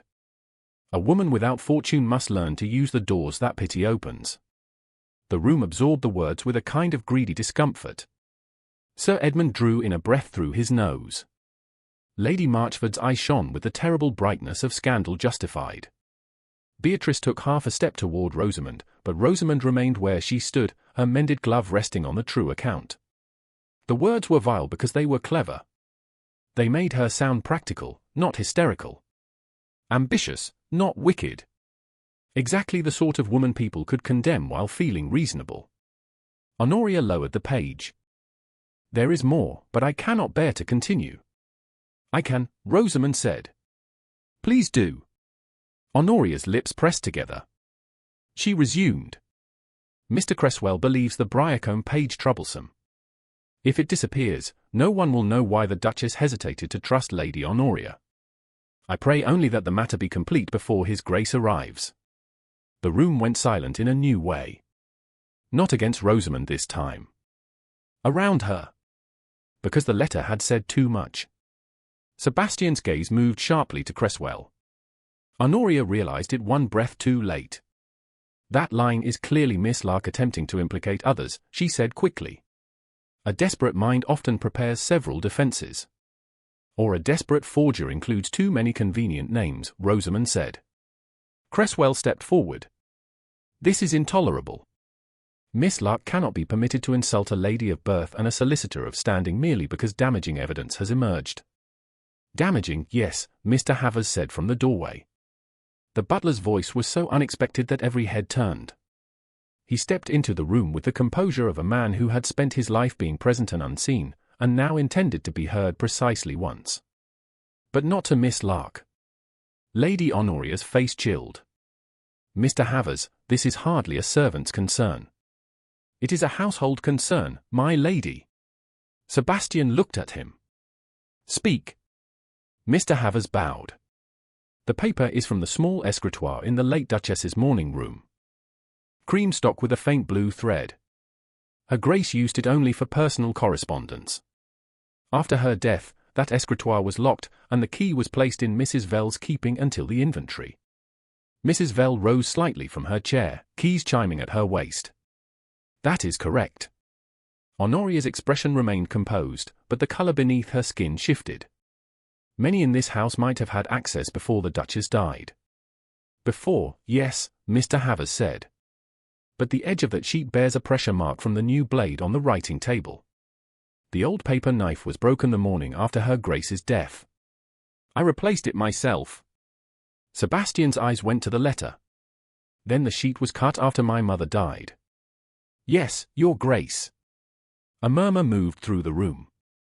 Cresswell said, this is absurdly specific. Truth often is, Rosamund replied. Mr. Havers continued as though no one had interrupted. There is more. On Monday afternoon, after Lady Honoria's first call, Mrs. Vale found traces of black lavender wax in the grate of the small writing room.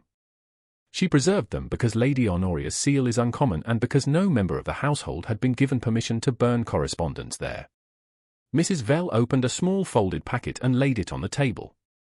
Inside were the brittle wax flakes, dark with a silver thread. I found them myself, she said. Lady Honoria gave a small, incredulous laugh. You accuse me because of wax in a grate? How many ladies use dark seals in mourning? Not many with silver ground into them, Mr. Havers said. And fewer whose maid asked the hall boy whether ashes were removed before luncheon. That struck. Honoria's mouth opened, then closed. Cresswell moved again toward the letter. Sebastian placed one hand over it before the solicitor could touch it. No, the single word stopped him. Sebastian turned to Rosamund. His face had changed. The anger was there, but held beneath something more disciplined, and more difficult for him. Miss Lark, I have the glove you entrusted to the evidence of this matter. Rosamund felt the room look at her hand. You may present it, she said. He did not move until she had given that permission fully with her eyes. Then he drew the torn pearl grey glove from inside his coat. He had wrapped it in clean muslin. The care of that small act crossed the room quietly, and Rosamund wished it did not matter. Sebastian placed it beside the West Mere account. The ink stain near the mended seam aligned with the brown-black smear on the copy in her own hand. This glove was mocked in this house, he said. It was treated as evidence of Miss Lark's unfitness. It is, in fact, evidence of her work. Rosamund's throat tightened, but she did not look away from Honoria. This was not the end. It was the turn. Mr. Havers took up the timeline Rosamund had written and indicated the dates with a gloved finger. On April 18th, Miss Lark copied the West Mere account. On April 19th, the Duchess ordered the copy concealed at the school. On April 20th, the alleged confession claims Miss Lark wrote privately to Her Grace at an hour when Mrs. Vale and I can confirm no such writing was received. The letter Lady Honoria now holds was made on paper cut after Her Grace's death. It cannot be what it claims. Cresswell's forehead shone faintly. A butler's interpretation is not legal proof. Sebastian looked at him. You had best hope it is not. Legal proof may be less merciful. Lady Honoria rose fully now. Her sorrow had vanished. This is an outrageous conspiracy to protect a woman who has bewitched your judgment. No, Rosamund said quietly. It is what happens when people you never bothered to notice were paying attention. Mrs. Vale's keys rang once as she stood. Mr. Havers remained upright by the table. Beatrice's eyes shone, but she said nothing. Around the room, rank began to lose its confident posture. Lady Marchford looked at Honoria as though distance might save her. Sir Edmund stared at the wax flakes. One of the trustees picked up the Westmere copy and compared the ink to the glove without being asked. The shade is the same, he said. And the notation regarding Mowbray is clear. At the sound of her father's name, Honoria turned on Cresswell. You told me the page was destroyed. The words left her before caution could catch them. The room froze. Cresswell went grey. Sebastian did not move for one long second. Then he said, Thank you, Lady Honoria. That was the first honest sentence spoken against your interest. Honoria pressed her hand to her mouth, but it was too late. The trustees had heard. Lady Marchford had heard. Sir Edmund had heard. Servants had heard. The lie had finally spoken in its own voice. Cresswell bowed stiffly. I will say nothing further without proper counsel. A wise beginning after a foolish career, Sebastian said. He turned to the trustees. Mr. Cresswell is dismissed from all Vale business as of this hour. His papers will be sealed, inventoried, and reviewed through proper channels. Then he faced Honoria. You will have no access to my mother's charitable correspondence, no place among the Briarcombe trustees, and no authority to speak in the name of this house.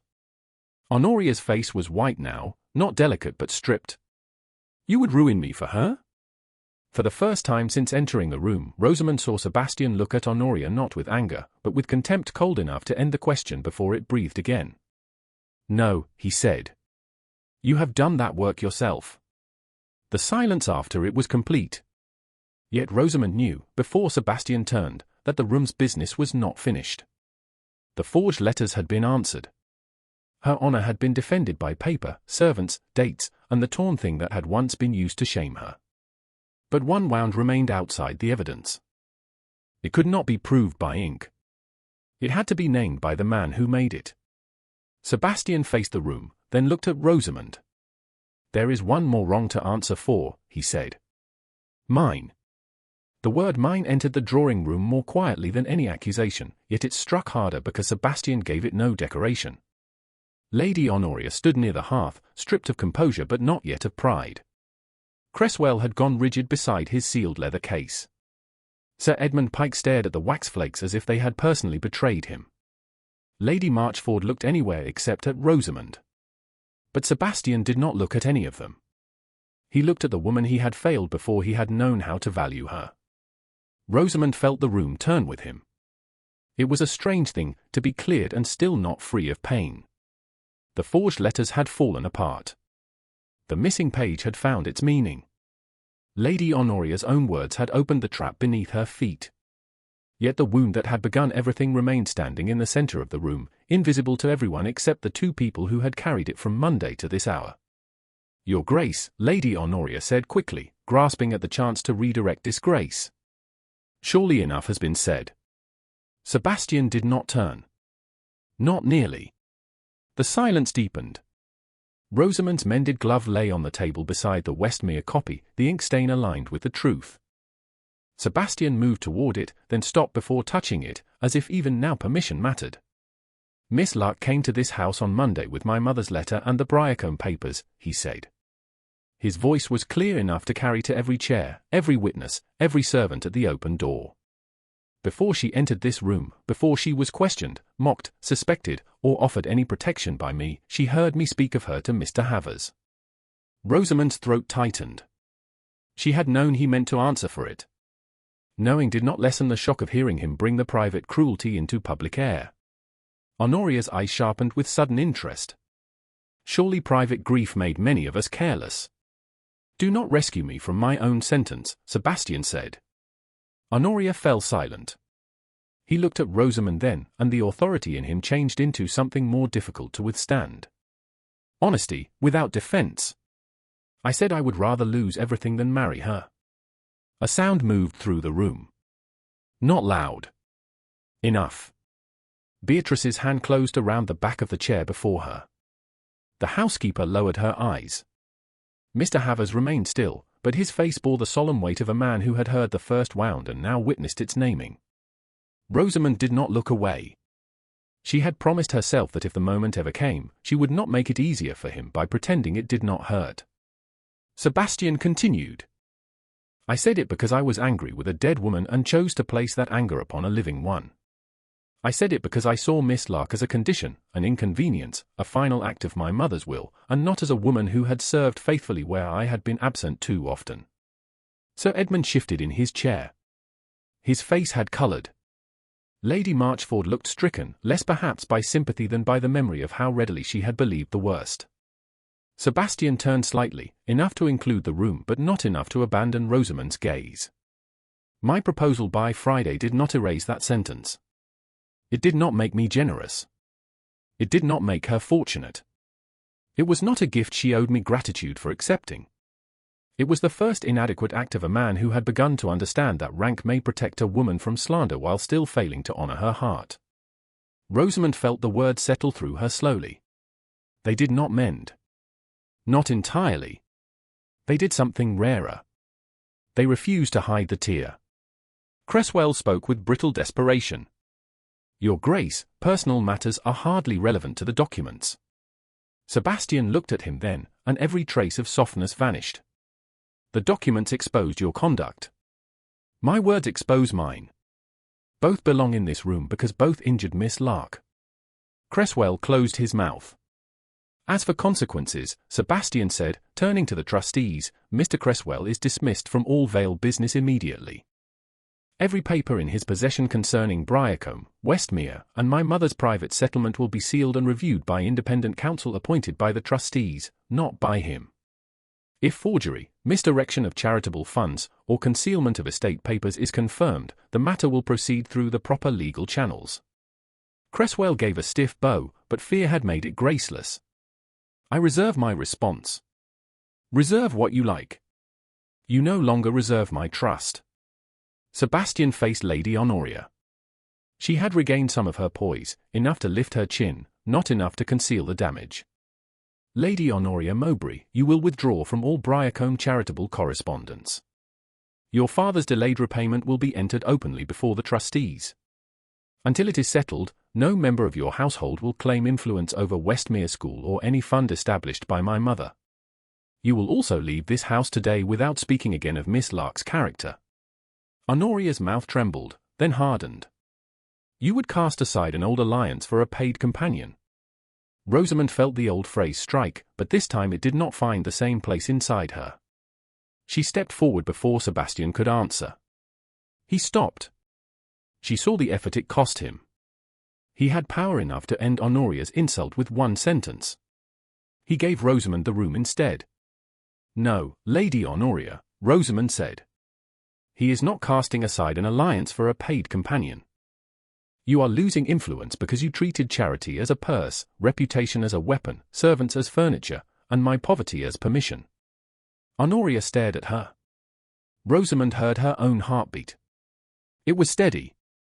That astonished her more than the room's silence. "I was paid," Rosamund continued. "I copied accounts. I read letters. I sat beside a dying woman when rank could not spare her pain and beauty could not keep her company. I am not ashamed of service. I am ashamed only that I once believed service required me to be silent when my honor was handled carelessly." Beatrice's eyes filled, though she smiled through it. The housekeeper's keys rested quiet in her lap. One of the trustees bowed his head. Rosamund turned to Sir Edmund. "You advised humility. I have learned that humility without justice is merely a convenient posture for those who benefit from my lowered head. Sir Edmund looked down. Miss Lark, he said, rough with discomfort. I spoke hastily. Yes, she said. You did. She did not forgive him for the sake of making him comfortable. She turned to Lady Marchford and the others. I do not require admiration from this room. I require accuracy. The letters were forged. The account was hidden by the Duchess's instruction. The missing page concerned Lord Mowbray's debt. My glove was torn because I worked with papers others preferred lost. If London must speak, let it practice with those facts. No one answered. That, for once, was enough. Sebastian looked at her as though something in the room had altered him beyond recovery. When he spoke, his voice had lost the public edge and carried only to where she stood, though everyone heard it. You once told me you would not be rescued into another cage. Rosamund met his eyes. I remember. I have no cage to offer you. No gratitude to demand. No claim except the truth that I was wrong before I knew you, and slower than I should have been after I began to see you. If you refuse me, I will still clear your name, protect my mother's trust, and answer for what I said. If you accept me, I will spend my life ensuring that my house is a place where your voice is not permitted as a courtesy, but honored as law. The room faded around the edges. Not because Rosamund forgot it, but because for once it could not decide for her. She thought of the hallway on Monday. The split glove. The sentence that had made her feel like an unwanted clause in a dead woman's plan. She thought of the breakfast room, the opera box, the returned note, the school basket, the evidence laid bare. She thought of Sebastian stopping himself when she asked to speak, of his hand withdrawing at the carriage, of his public confession when silence would have protected his pride. Love did not arrive like a carriage at the door, ready and polished. Sometimes it came as a man learning, painfully and in public, that power meant nothing unless it knelt before truth. I will not accept a proposal made to repair embarrassment, she said. Sebastian's face remained steady, though his eyes darkened. Nor should you. I will not be grateful for being believed late. I don't ask you to be. I will not become an ornament to prove your repentance. You would make a terrible ornament, he said softly. A fragile breath passed through the room, almost laughter, almost relief. Rosamund looked at the mended glove. Then she looked back at him. Then asked me as a woman who may say no. Sebastian bowed, not deeply enough for spectacle, but with a humility that made the room hold still. Miss Rosamund Lark, will you marry me because you choose me, and not because I protected you, not because my mother commanded it, and not because London watched? Her answer came quietly. That made it hers. Yes. For one moment, no one moved. Then Beatrice covered her mouth with one hand. The housekeeper bowed her head. Mr. Havers's expression did not change, but his eyes shone. Lady Honoria stood pale and silent beside the hearth, watching the future she had tried to seize move beyond her reach. Sebastian did not touch Rosamund until she extended her hand. When she did, he took it as though trust were something living and easily harmed. One more condition, Rosamund said. His mouth softened. Name it. Our first journey will not be to another drawing room. Where, then? Briarcombe Hall. The Duchess's work began there. So should ours. Sebastian looked at the glove between them, then at the woman whose torn dignity had become the strongest evidence in his house. Then Briarcombe it shall be, he said. And this time, the room heard not rescue, not duty, and not strategy. It heard a promise chosen by both. Briarcombe Hall did not announce itself with London's arrogance. It appeared at the end of a long Hampshire road in the mild gold of late afternoon, its weathered stone warmed by ivy, its windows catching the low sun as if the house had been waiting without presuming upon welcome. Rosamund saw first the sweep of lawn, then the old cedar near the carriage turn, then the south wing where the late Duchess had once written letters about school coal, mended roofs, and girls who deserved arithmetic as much as bread. She sat beside Sebastian in the carriage with Mrs. Fenwick opposite them and Mrs. Vale following in the second carriage with the corrected account box. No wedding had yet taken place. No bishop had blessed them. No London drawing room had been invited to approve the shape of her future. Yet when Briarcombe Hall rose before her, Rosamund felt the strange, quiet terror of arriving somewhere not as a tolerated necessity, but as someone expected. Sebastian had spoken little during the journey. That silence no longer felt like judgment. It had become a space he offered rather than a wall he built. Once, when the road turned uneven near Winchester and her hand shifted against the seat, he had reached as though to steady her, then stopped before touching. She had seen the question in the restraint. This time she had answered by placing her gloved hand lightly over his wrist. He had not closed his fingers around hers at once. He had waited one heartbeat, then another, until her hand settled by choice. Only then had he covered it gently with his own. Now, as the carriage slowed before the entrance, the household staff stood in ordered lines beneath the stone porch. Not too many. Not theatrical. Mr. Havers had clearly written ahead with instructions that respect was required, spectacle was not. The steward bowed first. The housekeeper of Briarcombe curtsied. Two maids glanced at Rosamund's plain travelling gown, then at Sebastian, then back to Rosamund with expressions carefully trained into propriety. Rosamund understood their curiosity. Weeks before, she would have entered such a house through a side door with a packet of papers and a lowered voice. Now the Duke stepped down first, turned, and offered his hand in full view of everyone. This time she took it without hesitation. He helped her descend as if the entire household were being taught, without a word, that care need not diminish dignity. "Miss Lark," the steward said, bowing. "Briarcombe Hall is honoured." Rosamund knew the sentence had been prepared. She also knew prepared words could still carry truth if spoken with intention. "Thank you, Mr. Alden." The steward's eyes flickered with surprise that she knew his name. She had read it on receipts for years. "I hope the west roof no longer leaks over the linen room." His formal composure cracked just enough to become human. "It does not, miss. Her Grace saw to it last spring." "She did," Rosamund said softly. "And you sent the estimate twice because the first copy was smudged." A small ripple passed through the staff. Not laughter. Recognition. Sebastian looked at her, and the corner of his mouth softened. He had brought her here as his future Duchess, but she had arrived already knowing the bones of the place. Inside, Briarcombe smelled of beeswax, old wood, lavender, and rain held in stone. The entrance hall was less grand than Alderwick House, but warmer. Portraits hung along the staircase, not all of them dukes. There were children with solemn faces, a woman with a spaniel, a naval captain with one sleeve pinned close, and the late Duchess painted in middle age, her eyes keen enough to make excuses seem foolish. Rosamund paused before that portrait. The house moved quietly around her. Sebastian stopped beside her. "She looks as though she's waiting for us to correct something." Rosamund felt grief rise, gentler now because it was no longer trapped behind insult. She usually was. "I was absent too often." "Yes." He accepted it. No flinch. No defense. "I know." They went first not to the dining room, not to the principal bedrooms, but to the morning room overlooking the kitchen garden. Rosamund had never seen it, yet she knew it from descriptions in letters. A small escritoire stood near the window. Shelves held account books, seed catalogues, and worn volumes of sermons no one had opened recently. On the round table, Mrs. Vale placed the corrected account copy from Westmere, the recovered ledger, and a narrow file of papers sealed for independent review. Mr. Cresswell's former authority had been removed. The trustees had appointed a replacement solicitor from Winchester, an elderly gentleman with no connection to Lord Mowbray and no patience for fashionable ambiguity. Lady Honoria's name had already begun to disappear from committees that once welcomed her smile. Lord Mowbray's debt had been entered plainly. Westmere's winter coal had been paid in advance.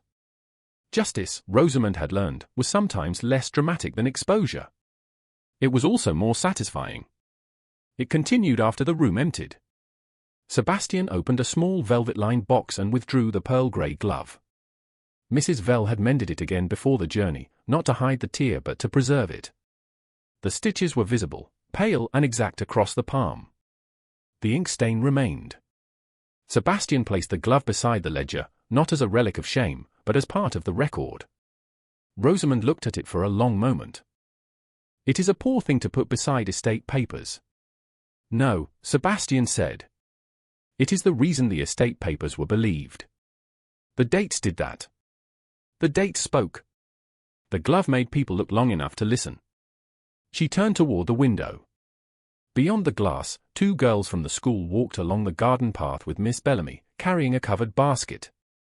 They had been invited to bring samples of their sewing for the Duchess's old charity review.